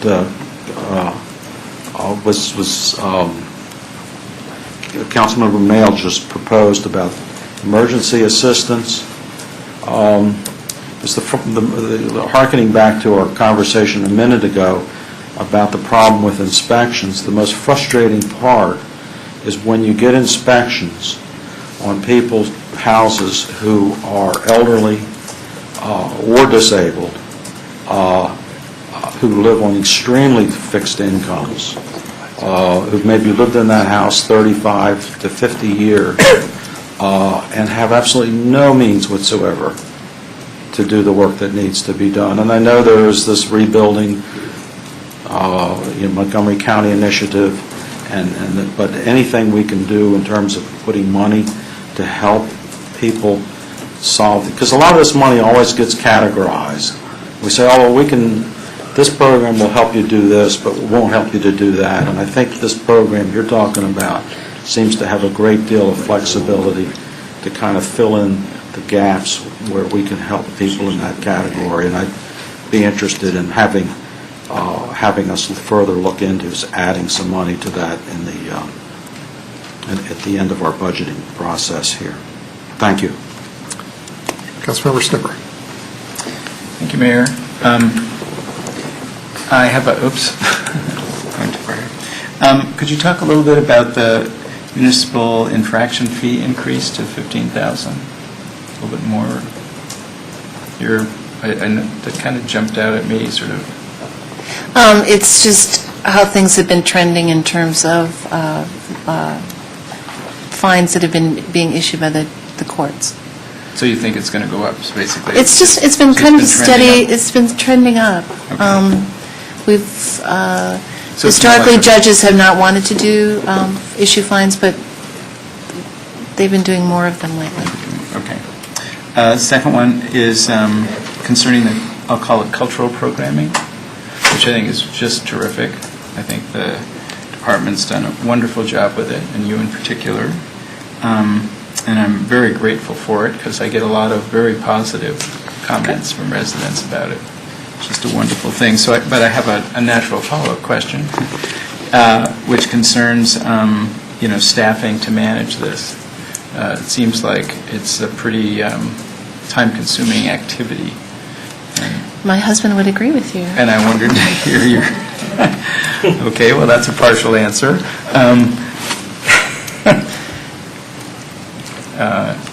It's funny to ask, do we need as Councilmember Mayle was asking, do we need a reconciliation item for another part-time person on this or some... It's my understanding that the stepping? management assistant position that has been budgeted would be that would be one of the other duties as assigned. Okay. So what I'm hoping we can do is sort of spread things out a little bit and allocate responsibilities a little more. Because the cultural programmings have impacts on the rec department. They Right. have an impact on Alvaro and the guys that are taping right now and all of that. Quite wide. So it's kind of spread out all over. But Okay. Great. And I, too, support, if we need to, increasing the emergency assistance. Councilmember Daniels-Cohen. Thank you, Mayor. Great job on the budget. Great job on the work that you do in your department. I know as a new council member, every time that I've had something that I needed done and copied you on it, you've handled it in good stead and quickly. Thank you. not always quickly, but thank you. Yes, quickly. No, it's pretty quickly.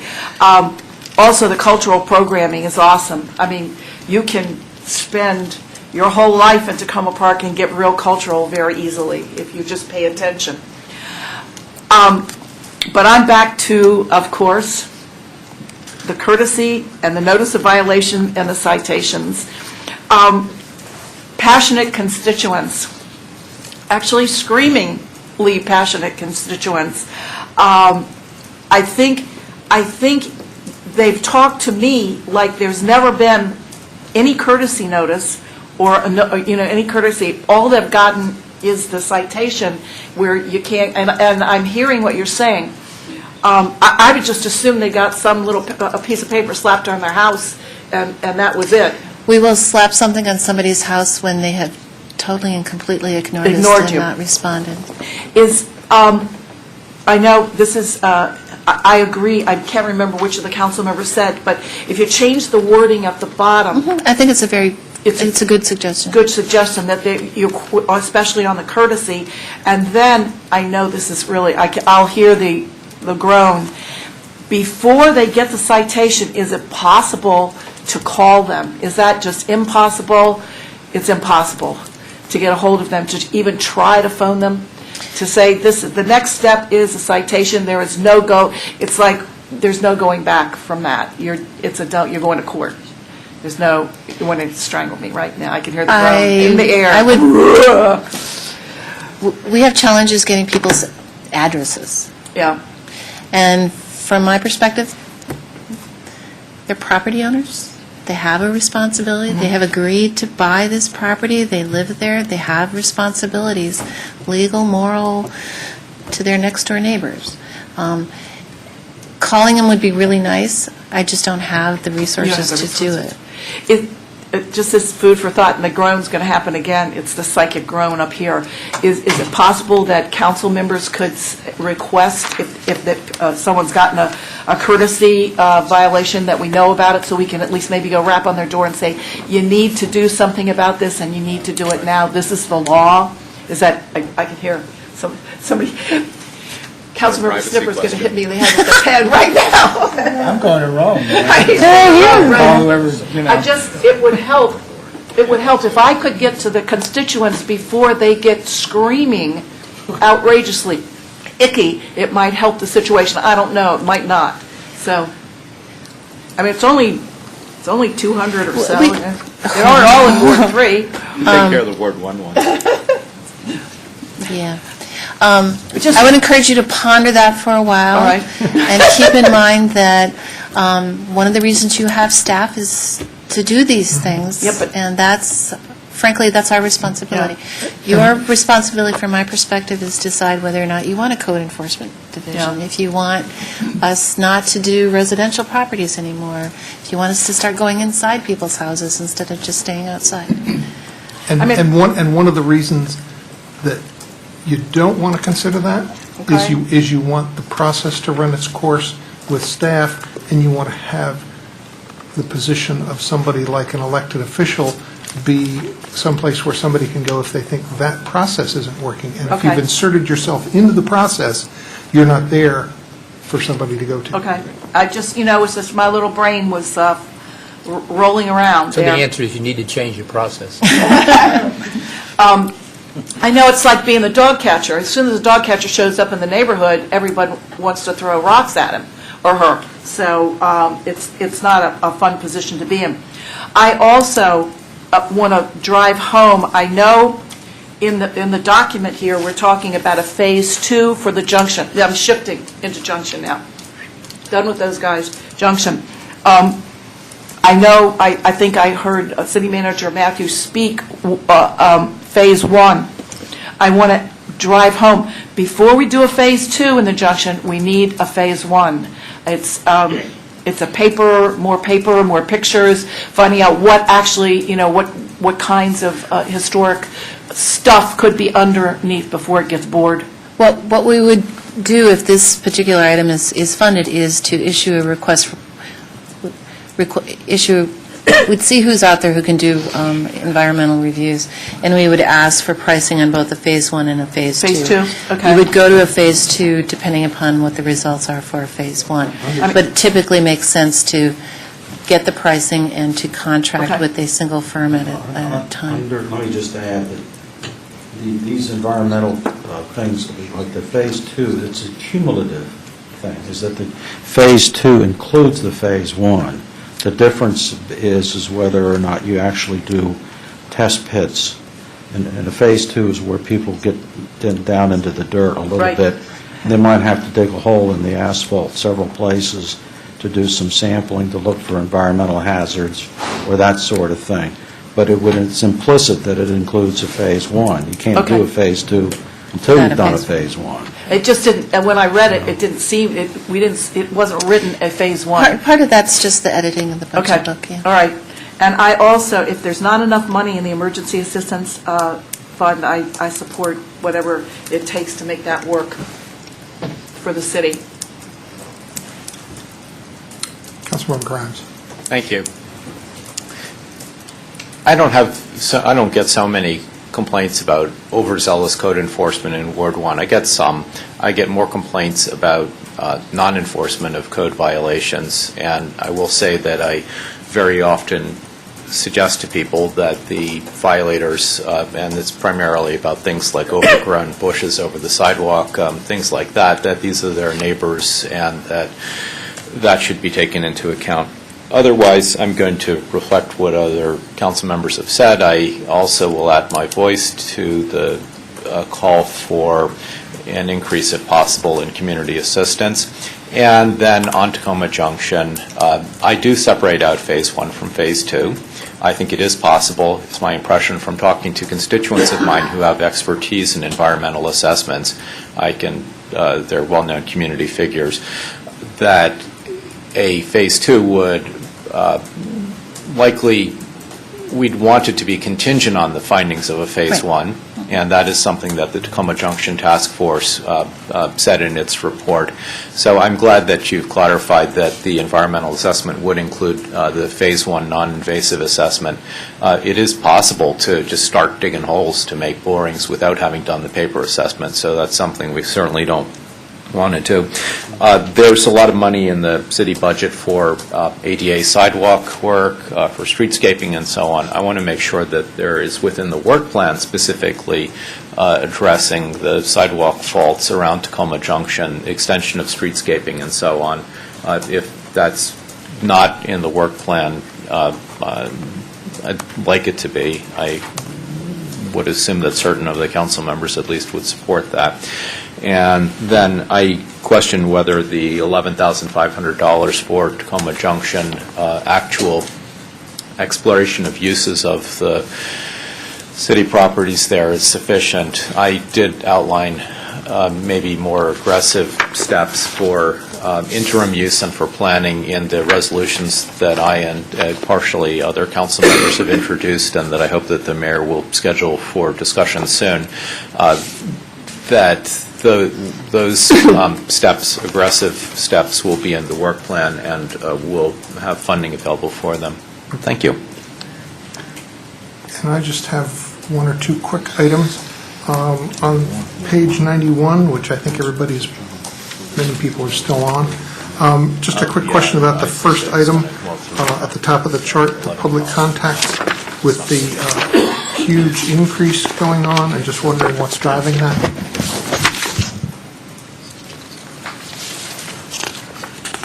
It has increased from 10 to 11 and then anticipating 11 to 12. It just is what it is? It just is, yeah. Code enforcement staff has a chart that they write little hash marks on every time somebody calls them or they call them in, and we interact a lot with the community. Okay. And is there anything more that you want to say? You've mentioned the increase in fair return petitions that has been going up, and your budget reflects it. Any reason why you think that is? We've done a number of fair return rent increase petition workshops. Okay. And so people have a better understanding of what's needed, and they've also learned that they need to hang on to their records. So now they actually have 2 or 3 years of records, which is required to do the petition. Okay, that makes sense. And anything more you want to say about the shifting from part-time to interns? I have a sense that kind of ebbs and flows a little bit, but it sounds like it may just have to do with the particular circumstances and the particular people. Right now, it has to do with the particular circumstances and the particular people. I think the addition of a part-time management assistant will be a huge help, and it will benefit the department across the board as opposed to just the community development. Okay. Next year may change depending upon what happens in the Crossroads area, progress that's made in the Tacoma Junction, and just across the community as a whole, but right now, it should work. Besides, I don't have any more desks. I mean, we have no place to put anybody. Okay, thank you. I don't think there are any more questions on this area, and given that we've just spent about 80 minutes on this area instead of the 40 that we anticipated, I think we're going to need to take some of the remaining items from tonight's agenda and move them to next Monday night. So I think we'll need to remove the budget items for recreation and communications and do them next Monday night. So we will take a short break. We will come back for the library discussion, and then we will adjourn. But Jay, we do want to thank you.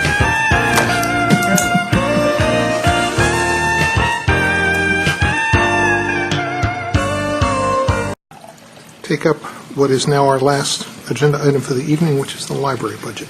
And we've been joined by Ellen Robbins and Rebecca Brown.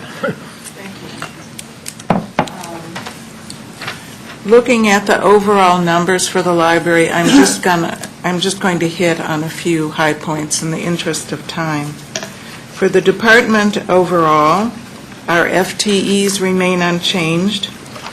Approximately 82% of departmental expenditures are personnel-related. 13% of our expenditures are for supplies, but in the case of the library, the supplies is a very broad category that includes the cost of books, periodicals, digital and print reference materials, media, furniture, computer and office supplies, including all materials that are needed for the processing and circulation of materials. And that's 13%. Services and charges represent contractual costs and support for circulation and cataloging records and functions, primarily. Zeroing in on the library division, the budget for the library division increases by 1.2% in fiscal year 13. There are no increases in FTEs, and 82% of that budget is personnel-related. The budget increase is accounted for by some increases in the cost of reference materials and circulating books to keep pace with cost increases. Also, our new e-resources, Mango, Little Pim, and the Tumble Books Library, which the Friends funded last year for the first year, will now be paid for out of the library budget. And I would like to also mention in this context that in the past year, the Friends of the Library gave $15,800 to the library in gifts. Did you say that number again? $15,800 in gifts from the Friends of the Library. Their fiscal year runs from March to March, so that was March 2011 to March 2012. And that did include the e-resources that I'm mentioning here. Also this year, we're going to be purchasing some furnishings that are needed for the children's room and the adult room as well. We'll have chairs for the children's room. They are upholstered chairs that are 22 years old, as are the tables, and the upholstery is just, in a really bad condition, can no longer be adequately cleaned. So we're going to be purchasing wooden chairs, all wood chairs for the children's room, and tables, new tables for both reading rooms. The tables are also 22 years old, and they're losing some stability, and we understand from Public Works that it's going to be a big job to reinforce them. They're kind of wobbly on their foundation, and actually, I think there are some safety concerns over time. So those will be replaced as well. I'd like to mention some of the objectives that we're including for fiscal year 13. Some of them are initiatives that we're continuing, such as the very popular French and Spanish circle times for children, which again are paid for by the Friends of the Library. Also, we'll be enlarging our collections of adult and children's books in Spanish. We'll be promoting our graphic novel collections through our monthly Comics Jam, and also offering special programs for parents on their literary and academic value. We're expanding the reach of our unique Summer Quest reading program by encouraging the parents of pre-readers to participate by reading aloud to their children. And we're going to be doing something new called QR, or Quick Response Coding, which will direct smartphone and iPad users to specific locations in our online databases and books. This is a way to link physical and digital collections, and also QR coding on promotional materials can reduce the proliferation of unwanted paper. This was Rebecca's initiative, so she may want to say something more about it. I don't think it's very expensive and should be a lot of fun. It doesn't have to be limited to the library. I mean, I could go uptown and put little cards on bulletin boards in businesses and saying, have you checked out our health reference online information or whatever. So it's not necessarily a program that's limited to the confines of the library, but that's where I want to start at any rate. If somebody's checking out CV Books, I want a sign right there. Hey, listen to audiobooks online and streaming, because we've had this for a year, you know. And if the person doesn't have the QR code reader app on their things, I'll type out the web address or whatever. You have a quick question on this? I have a quick question on the QR codes. Do you have your own QR code generator? How are you generating? No, I do it online. And that's the question, to use the Google one? The reason I'm asking is the ones online often insert code to track. That's right, they track where they're getting. The Google is one that a lot of libraries use because it does track. I made test codes using two things. One was Google and one was called My QR Code thing, which tracks much less intensely than the Google does. And then we experimented. I don't have a smartphone or a pad, so this is kind of hard for me to do, but I had to rope people into testing the codes that I printed, getting volunteers with different devices to say, is this working, is this not working, and so forth. So I'm a little hampered by myself not having the technology for this. There is a solution to that. Huh? There is a solution to that. Yeah. But I got volunteers with a couple of kinds of Androids and iPhones and stuff like this to run over the codes. The codes work better that were not the Google ones. The ones that were from My QR, whatever, had a higher success rate in terms of people being able to get to the resource. On the whole, they worked fine. And I have one little sign up by the catalogs right now about why not take the catalog into the stacks with you. And I have a QR code there, and I also have the URL, hoping that people won't feel, if they're carrying gadgets, why be tethered to the catalog stations that are sitting there? Why not just stick it on your little thing and walk back and find the book? So I'd like to make more of a connection between our digital library, which is kind of our electronic branch, if you will, right, and people who are physically in there. And my question Yeah, was this is my question was really more a concern about the privacy issues Yeah, that are yeah, related yeah. to I'm concerned using about that, the too. ones online that add the little tracking code in there for them. Yeah, exactly. Yeah, no, that's why I don't use Google Analytics and stuff on any of our pages or any of our online stuff, in fact, because libraries are always extremely concerned about privacy. Thank you. Okay. Moving on to the Computer Center Division of the library. There is an overall decrease of 16.8% in fiscal year 13. This is a small division with a small budget to begin with, and that decrease is primarily due to the elimination of a very expensive copier printer that was formerly in the computer center and used primarily for printing. And now that has been relocated elsewhere, and we have, a smaller, more cost-effective printer for that purpose. So it hasn't been replaced? I mean, it hasn't been eliminated, it's been replaced with a cheaper alternative? It's been moved to an area where it's... No, but is there a printer? Oh, yeah. Okay. Absolutely, in the that's computer right. center, there is, yeah. It's just not a great big copier. Yeah, that was my The city's using for copy. Right. Good, that's helpful to get that explanation, because that jumped out at me, too. Right. So we have a very good plan.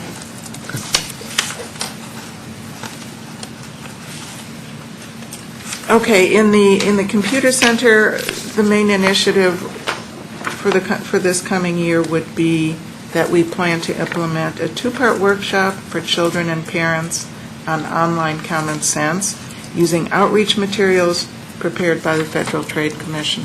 And again, if you have questions about that, Rebecca can address them. The only other thing I have to add that I wanted to draw your attention to is on the CIP, the library has $9,000 budgeted for the replacement of one of our security gates, the one between the library and the computer center. Those are 15 years old, and that particular gate has failed, and it keeps sort of going off by itself. So we've spent over $2,000 in repairs in the last year.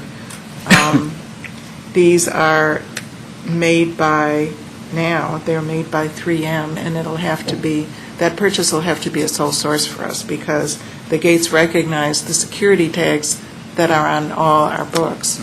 So, but anyway, that will be a $9,000 purchase. That is the only capital purchase that is specific to the library this year. So that's the only presentation I have, Okay. and I am open to your questions. Good, thanks. Councilmember Snipper. Thank you. I just wanted to add to my previous comments that I hear residents talking about basically loving the library. That's the way I would summarize it. And what they say is they actually know, because I always ask this follow-up question, they know that the county, if we allowed the county to do it, would close our library, and they would not replace it with anything that is in the spirit of Tacoma Park, like our library. So even if they put a library in, it would not be like our library. So I just want to reflect back some really positive comments I get. Thank you. Councilmember Grimes. Thank you. I'm a big fan of the library. I think you know that. My family has been big library users the time we've lived here, and it's always gratifying to go into the library, especially in the afternoon, and see how many people are in there working. So I think you all are doing a very good job. Thank you. I have one suggestion that I just thought about in the last few minutes. This is just a suggestion, not necessarily for this current fiscal year at the start in any case, but think about incorporating training on mobile devices, iPads, mobile phones for that matter, including the use of social media and so on in the Computer Learning Center. I do have a request that comes from constituents, in particular in Victory Tower, to re-extend the opening hours of the Computer Learning Center for seniors in particular to noon. I believe they used to be noon and were moved to 2 p.m. And I would hope that other council members would support that, because there is a cost involved in that, and we would need to find out what that cost would be. I believe the demand is there, and in particular, the Victory Tower residents who don't always have their own transportation would, there'd be a gap in the time that they'd be attending recreation department programs in the community center and when the Computer Learning Center opens for the day. So they'd like to start using the center earlier. And then the second thing, I had asked the city manager about the cost of opening the library on Sundays from noon to 5 p.m., say. It is my perception, without any numbers to back it up, that this is something that there would be demand for in the community. The city manager asked me to bring this up and see whether other council members would support this. There are, of course, personnel costs, but there are other costs associated with the buildings being linked to the community center. In particular, the city manager expressed that fire regulations might require that the doorway into the community center be open, not locked during operating hours. I don't know if you have anything to add there, but I guess I would ask for a straw poll whether council members would like to see the next step taken, which is an estimate of the cost. Is there, I just want to first find out if there's any additional information about that that would be helpful in determining whether we want to get more information. Yeah. Sure. I can't answer Councilmember Grimes' first question, which was about having the Computer Learning Center open from noon to 2, which was a cutback that occurred in FY11. Assuming we structure that the way we did previously, which is we had someone come and actually work a 6 to 8 shift and took the current 30-hour-a-week employee and would move him back to 12 to 6, that would be the least costly option. That would be $11,500. In terms of Councilmember Grimes' second suggestion, I had asked him to raise this just because, truthfully, it's considerably more work to try to figure out how we would accommodate that from a scheduling standpoint, and as I hope the council can appreciate, I want to make sure, to the extent possible, that if it is going to be sort of a time-consuming exercise, that I know that a majority of the council is supportive before we devote that time. I think there would probably be a couple costs. Alan and I have talked a little bit about this in terms of maybe different options of how this could be accomplished. As Councilmember Grimes alluded, we could not basically take an exit from an egress point from the library and lock it. That would be a fire code violation. So once somebody is able to come out that door, if the rest of the building is unstaffed on Sunday, which it currently is, and I think we have 2 library staff people working at the desk, they're not going to be able to monitor. So I think what it may trigger is staffing other areas of the community center. And I say that not in any kind of discouraging way, but simply that there would be probably more than one department that we would need to look at from a budgetary standpoint to see what costs there might be. I didn't ask a question, which I would ask now. You don't have to answer it right now, of course. Your own estimation of the demand for Sunday operating hours, and for that matter, whether there would be demand for other uses of the community center on Sundays during those same hours. We occasionally host programs here in the community center on Sundays, special community programs. We typically either charge for them or the council sponsors them somehow, and we forgive those costs. But this could be an opportunity to expand community use of the city's facilities here in this building and the library building. Speaking for the library, I would just say that any time the library is open, I think people would come and be glad of it and probably demand more programming and everything else, but the costs involved could be significant. Again, from my own personal experience, I'll add that my family occasionally uses the Silver Spring Library on Sundays. Mm-hmm. And do I understand the city manager to say that the potential for the additional costs for the other areas of the building would probably include something like somebody staffing the desk?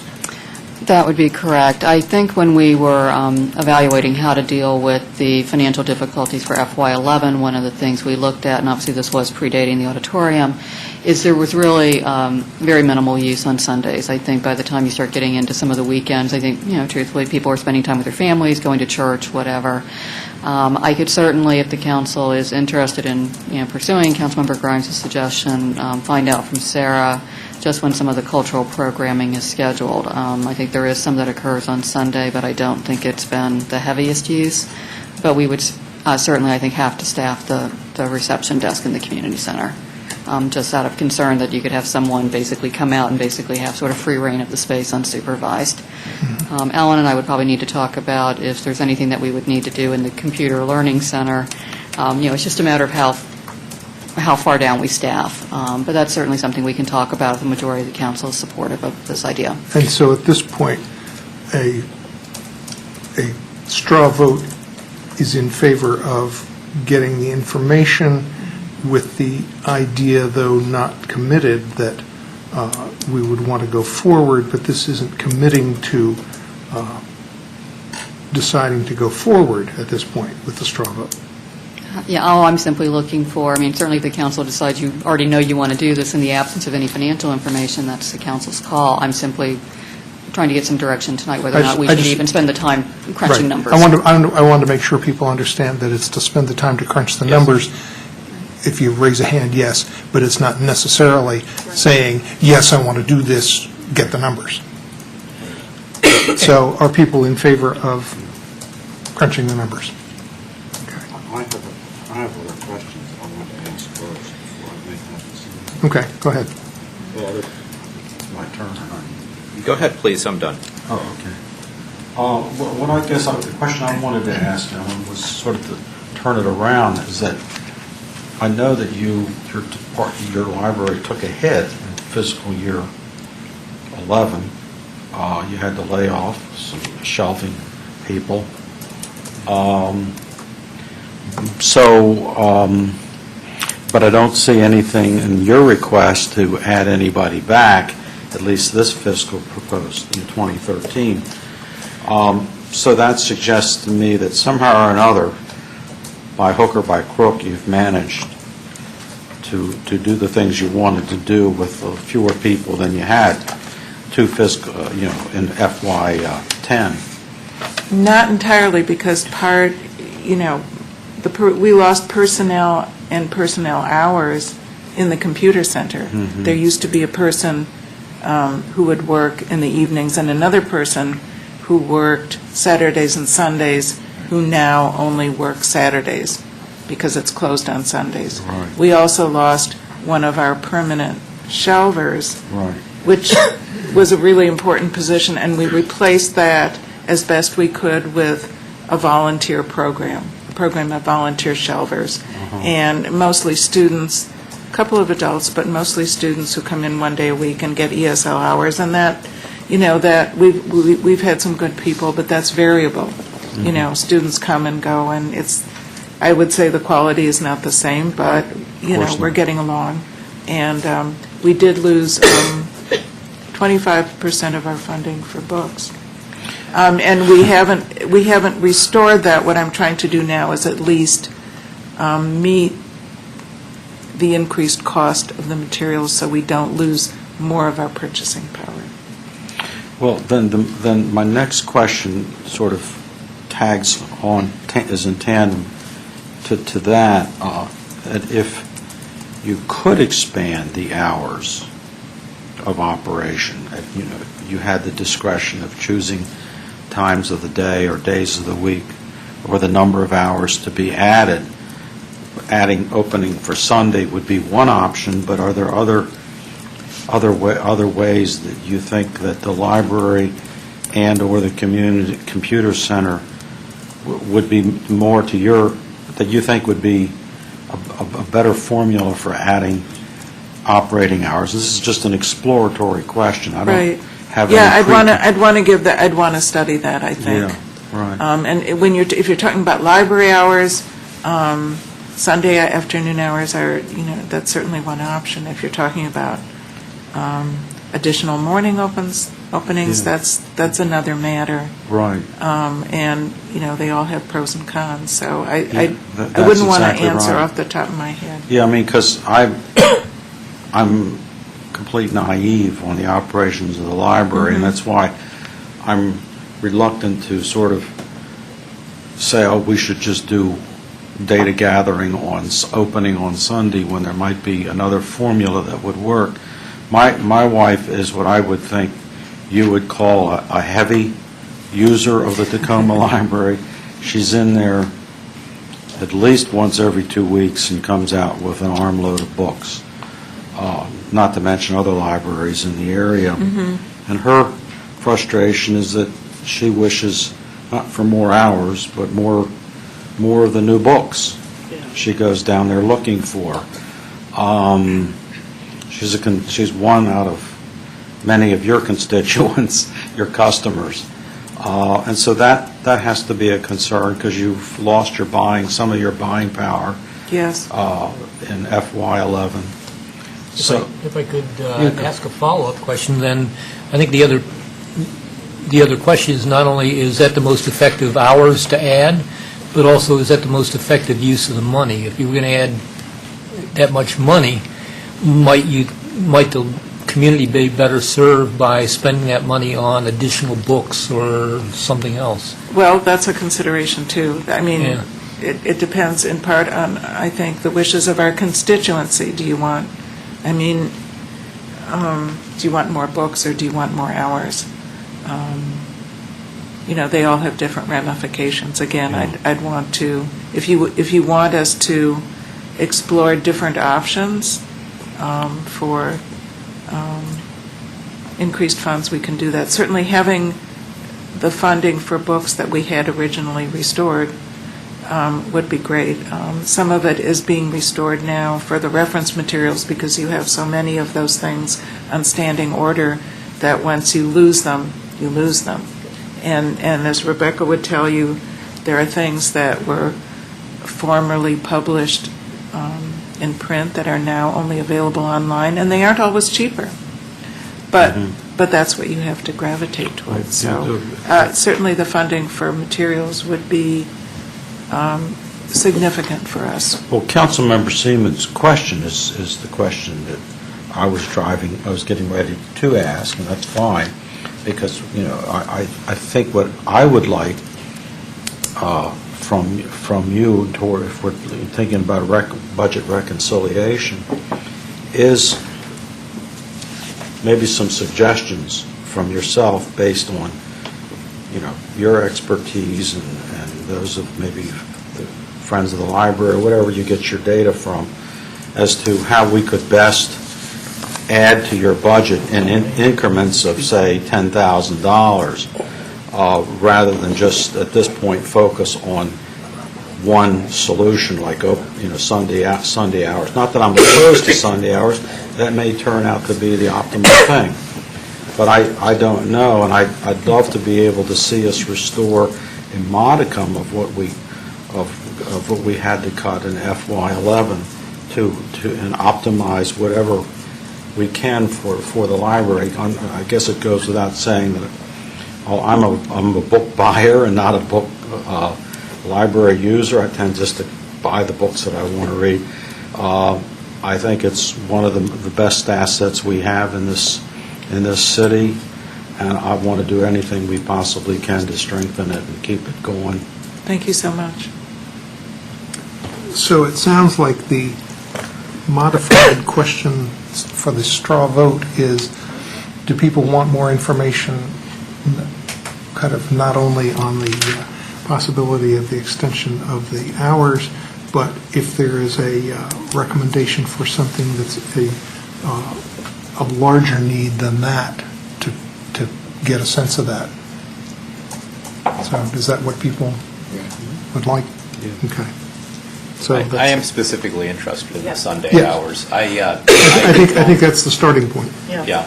I'm, you know, open to any kind of professional recommendation. That certainly carries a lot of weight, but that's the primary interest I have. Okay.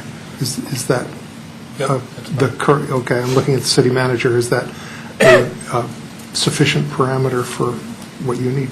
Okay. So you would like us to look at Sunday hours plus open hours, possibly at other times, plus computer open hours, plus book hours? That's correct. Or not necessarily. Well, not necessarily. Not necessarily and, but or. Yes, I understand. Yeah. And the list could be your discretion of what would be on it in addition to the Sunday hours. If you know, acquisitions is something that you'd like us to, you'd want to put on there, then fine. That's what I would suggest. I'm not going to be presumptive in that regard. But Councilmember Grimes is.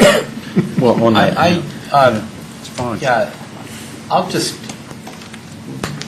note that when I was speaking earlier, I referred to, for instance, going in the library in the afternoon and noting the large number of people there who, frankly, aren't doing anything to do with the book from the stacks in the library. The library is essentially an element of the community center, and I think that we have some version of, you know, a Pareto 80-20 type of rule here, that that's, you know, 80 and 20 are notional. For the vast majority of people here in Tacoma Park who are library users, we have a sufficient number of books, and that, sure, keeping up with a larger proportion of latest bestsellers and so on, having more copies of them is going to my perception is satisfy a relatively small proportion of the library user population. That's my perception. Can I point out that our users are not necessarily the people who are there all the time. But Sure. whenever there's an electrical outage somewhere, Right. those people instantly come to the library. Because if we have power, for warmth and computer connections and everything else. So there's another group of users who want us in an emergency situation. So- And when I was referring to the library, I was including the computer center as part of that. Okay. Okay. Councilmember Mayo. First, I'm looking forward to the educational opportunities for me to learn about graphic novels and their literary value, because I find them in my house with increasing frequency, all from the library, I'd note. I guess, and I'm supportive of the cost evaluation of Sunday hours, as I've said. You mentioned a changeover of the furniture in the children's room. Yes. And chairs, and you described them as all wood chairs, and I just thought uncomfortable, because the image came to my mind. And so my comment was just going to be that, I'd really urge you to look at, whatever ergonomic furniture options are going to make the library the nicest place to spend time. Not the nicest, but, within reason.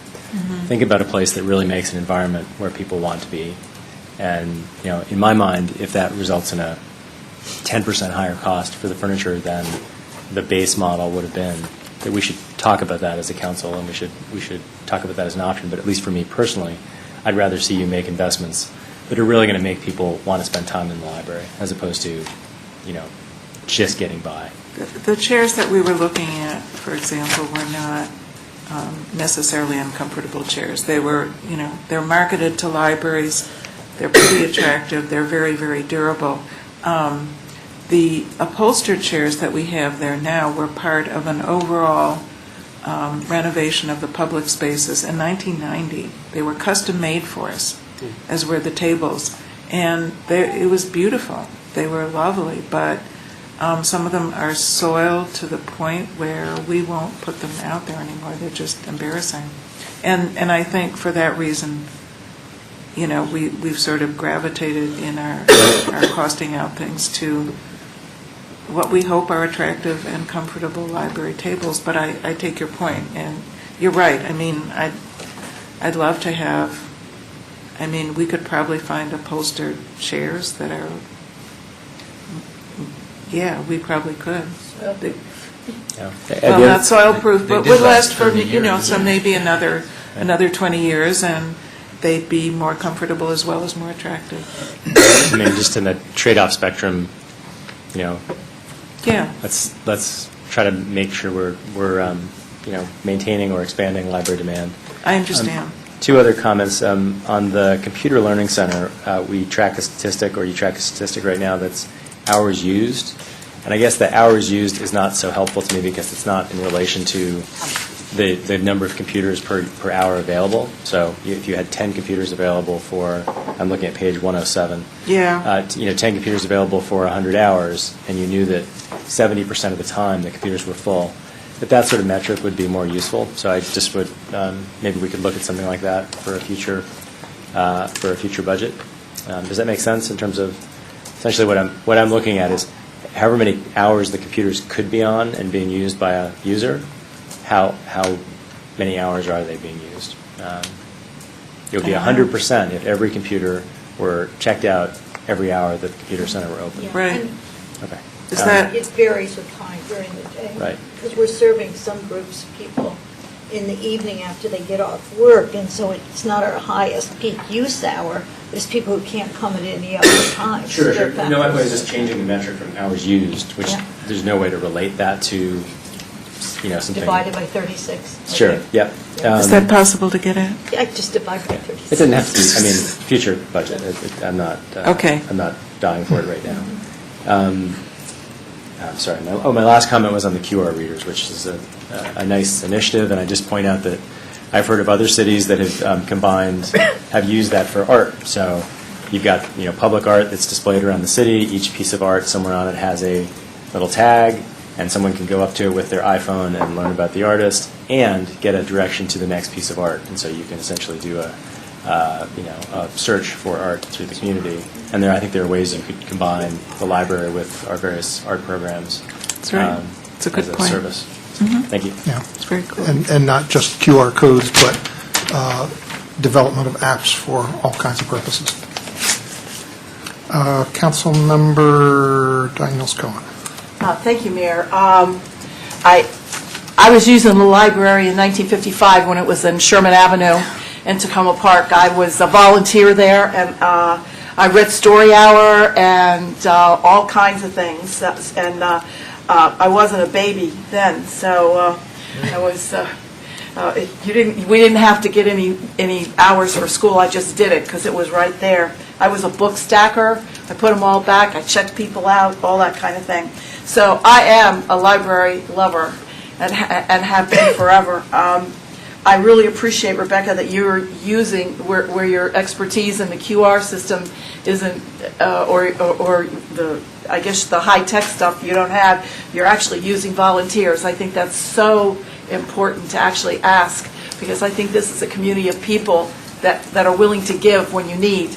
I'm loving the programs.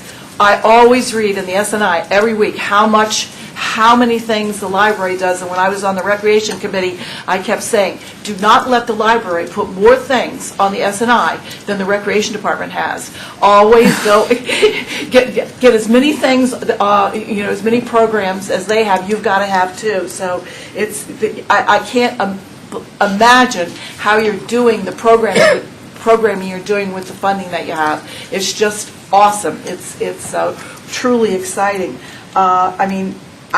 The Friends, just being involved with the Friends, all of their activities all year long are the book sales, let no customer go unscathed, my motto.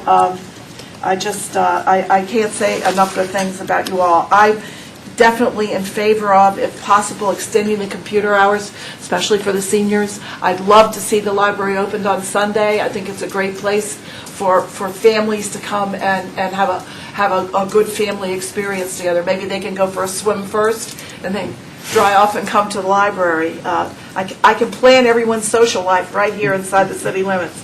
I'm also, the one thing I noticed over the past year, since 2011, was the lack of, Councilmember Schultz, of bestsellers. It's just not what it was, the bestseller little section. There's less of them than there had been before. So I'd like to see some monies, if we could. I'd support some monies being spent there as well. So I'm a big fan. I'm in there a lot. I see so many people there are always people in the library, whether or not they're taking books out, I don't know, but they're always there. So I love poetry, the poetry night. Yeah. So it's great programming. I don't know if Montgomery County Library System has the kind of programming. Because I don't go there. I only go to our library. I think we're currently able to do more, and a great deal of that has to do with the energy and enthusiasm of our children's librarian, Karen McPherson. She's amazing.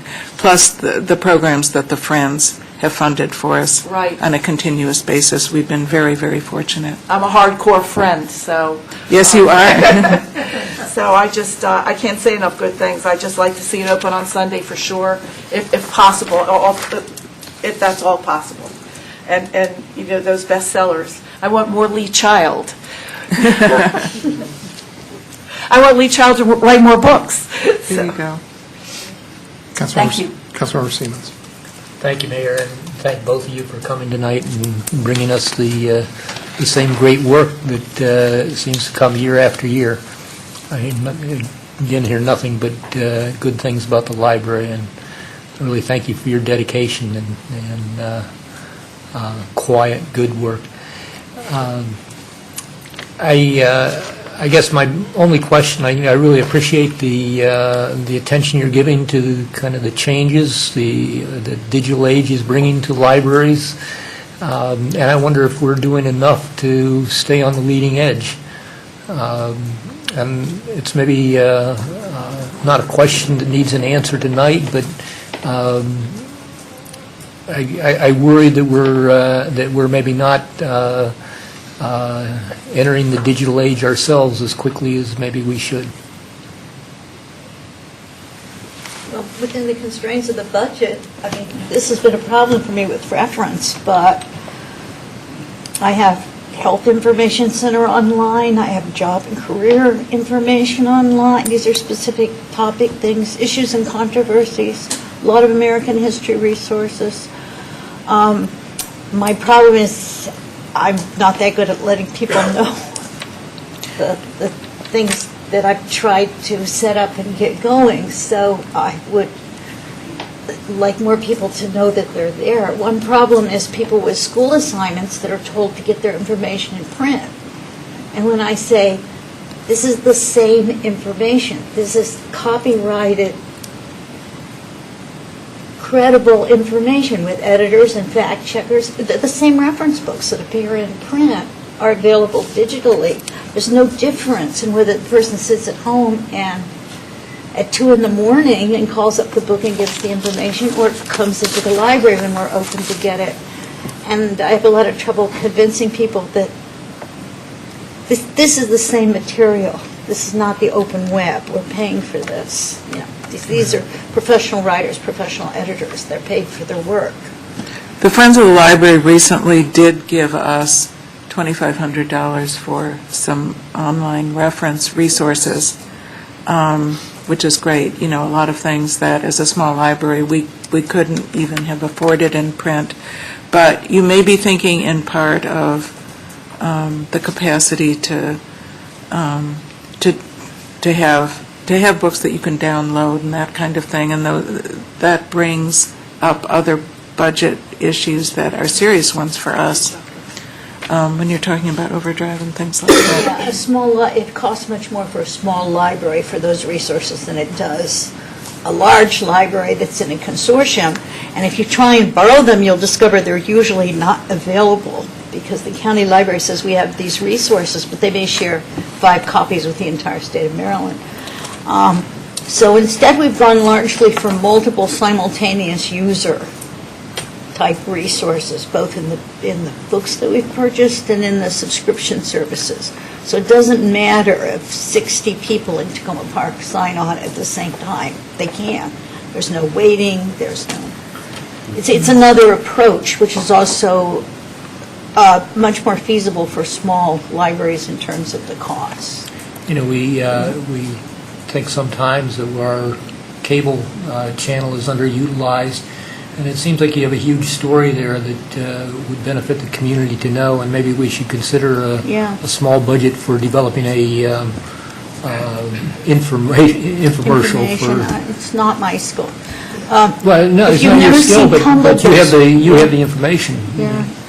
We have Tumble Books, which are these online streaming picture books for children with the audio and the visual and sometimes animation, and the picture book just they're beautiful. And the question is, how do we let the community know? Yeah, and then we have... We're working on that. Yeah, and we have readables, which are for ESOL readers and reluctant readers, and that's also audio and visual and reads along with the thing, and it's a great tool for ESOL people as well.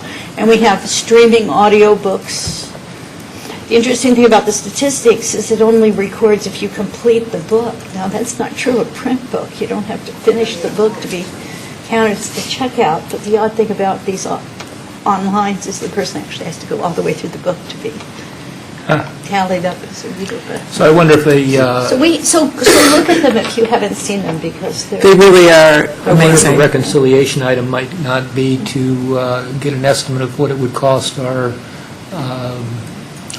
cable people, or maybe the Computer Learning Center, to actually develop an infomercial for the services, the new services that the library offers. Yeah. Sure. Thank you. Thank you. Okay. Thank you very much. Thank you very much. Good night. Okay.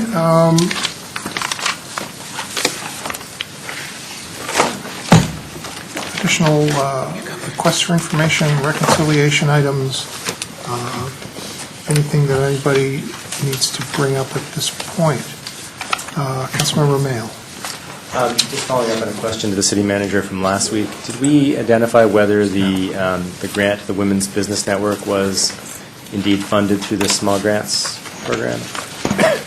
Yes, it was. Jesse, do you remember the amount? $1,000? $1,000, I believe. Okay. Yes. Thank you. Councilmember Daniels Cohen. I have several reconciliation items which I can do online, things like sidewalks for Pinecrest. They're not things we've necessarily talked about tonight, but things that constituents have brought up, and I'm not sure. This reconciliation process is something, it's not necessarily foreign to me, but it's foreign to me. So, I know how to reconcile a checkbook, but I'm not sure about this. So, shall I do it online? I want to make sure lighting on at the ComCent, I call this the ComCent, is on the reconciliation list.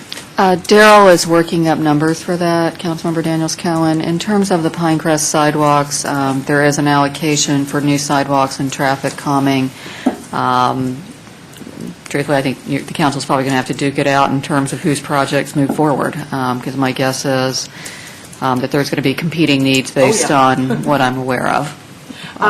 They requested a tot lot, negotiating with Maryland National Capital Park and Planning Commission for the land that's right there, that's present. I'm going to say it out loud, and I'll definitely hear the air come out of the building. Dog park. Several people have asked for a dog park with suggestions of places where it might go.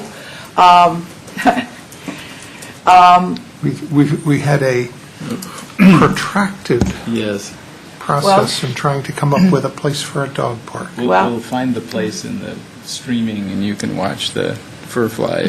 Well, okay, I'm not going to, I'd like, because I think probably per capita, there's a dog in almost every, unless there's a cat, but there's a dog in almost every family in Tacoma Park. There are huge requests for a dog park. I've got a couple of suggestions for ideas. One may not work. Let's see, lights, I know this is another one, but lights on the basketball court. Our little beautiful basketball court is not the NBA, but the youngsters play on that court in the dark.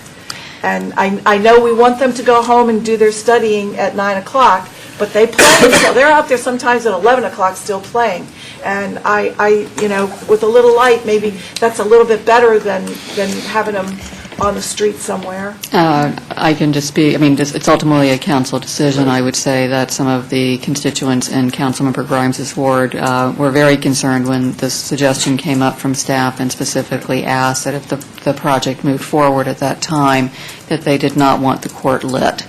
So that's certainly a council decision. I just know that there are concerns for the residents of Grand Avenue in particular. I think there were also some of the fears that they faced at that time maybe have not materialized, so that maybe they're a little more open-minded to it now. I would certainly not speak for those residents. But that, can I put that in email form, or? You might just want to email the items. I would say that and this is just a general comment, Councilmember Daniels Cohen, that I was talking to Jesse about. I am getting a little concerned about where we are in the budget process, looking at the schedule. Right. We will not be through all the departments until the end of April 30th. That leaves basically 2 meetings for the council to get whatever reconciliation items on the table for staff to price them out and for us to basically turn around a budget ordinance for consideration. So we can certainly talk, Mayor, tomorrow at the agenda meeting, but somehow we have to find a way to get all items that council members have interest in on the table. Otherwise, I am concerned that staff is going to run out of time in order to actually analyze those items and be able to give the council any definitive idea of what cost might be. And the more items on the list, the more we'll run out of time in trying to come up with our reconciliation final Councilmember list. Daniels, it would be very helpful if you could reduce those items to email, just so I make sure I have them down. So that would be helpful. It's just food. It's food out of my brain and from the constituents. And I think that would be great if you could share those with me and with your council colleagues. That would be very helpful.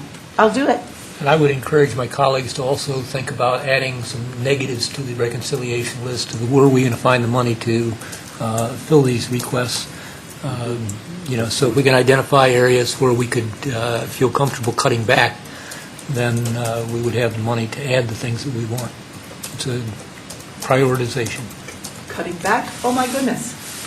Such as code enforcement, I just came to mind. I don't know. And let me just add that a number of times this evening in particular, I've said, in the short version, basically, we've talked about that, we've been there, we've done that. And in saying that, I'm not trying to just kind of say, other people talked about it before, therefore we shouldn't talk about it again.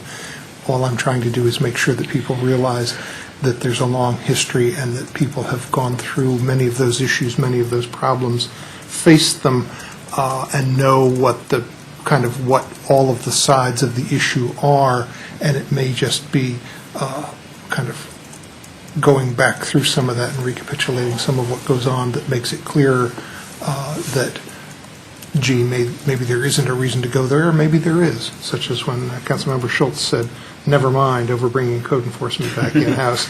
Oh, yeah. We could show you. Yeah. I don't want to hoist myself on that petard. That's an idea, but nothing I'm going to fight for. Right. Just remember, it is a new moment of now. It has, the times have changed, and it's a new moment of now. That's a little pearl of wisdom from the old woman here. So. But there have been many moments of now throughout history. But each one is new. Yes, for the people who are there. Thank you. We're adjourned.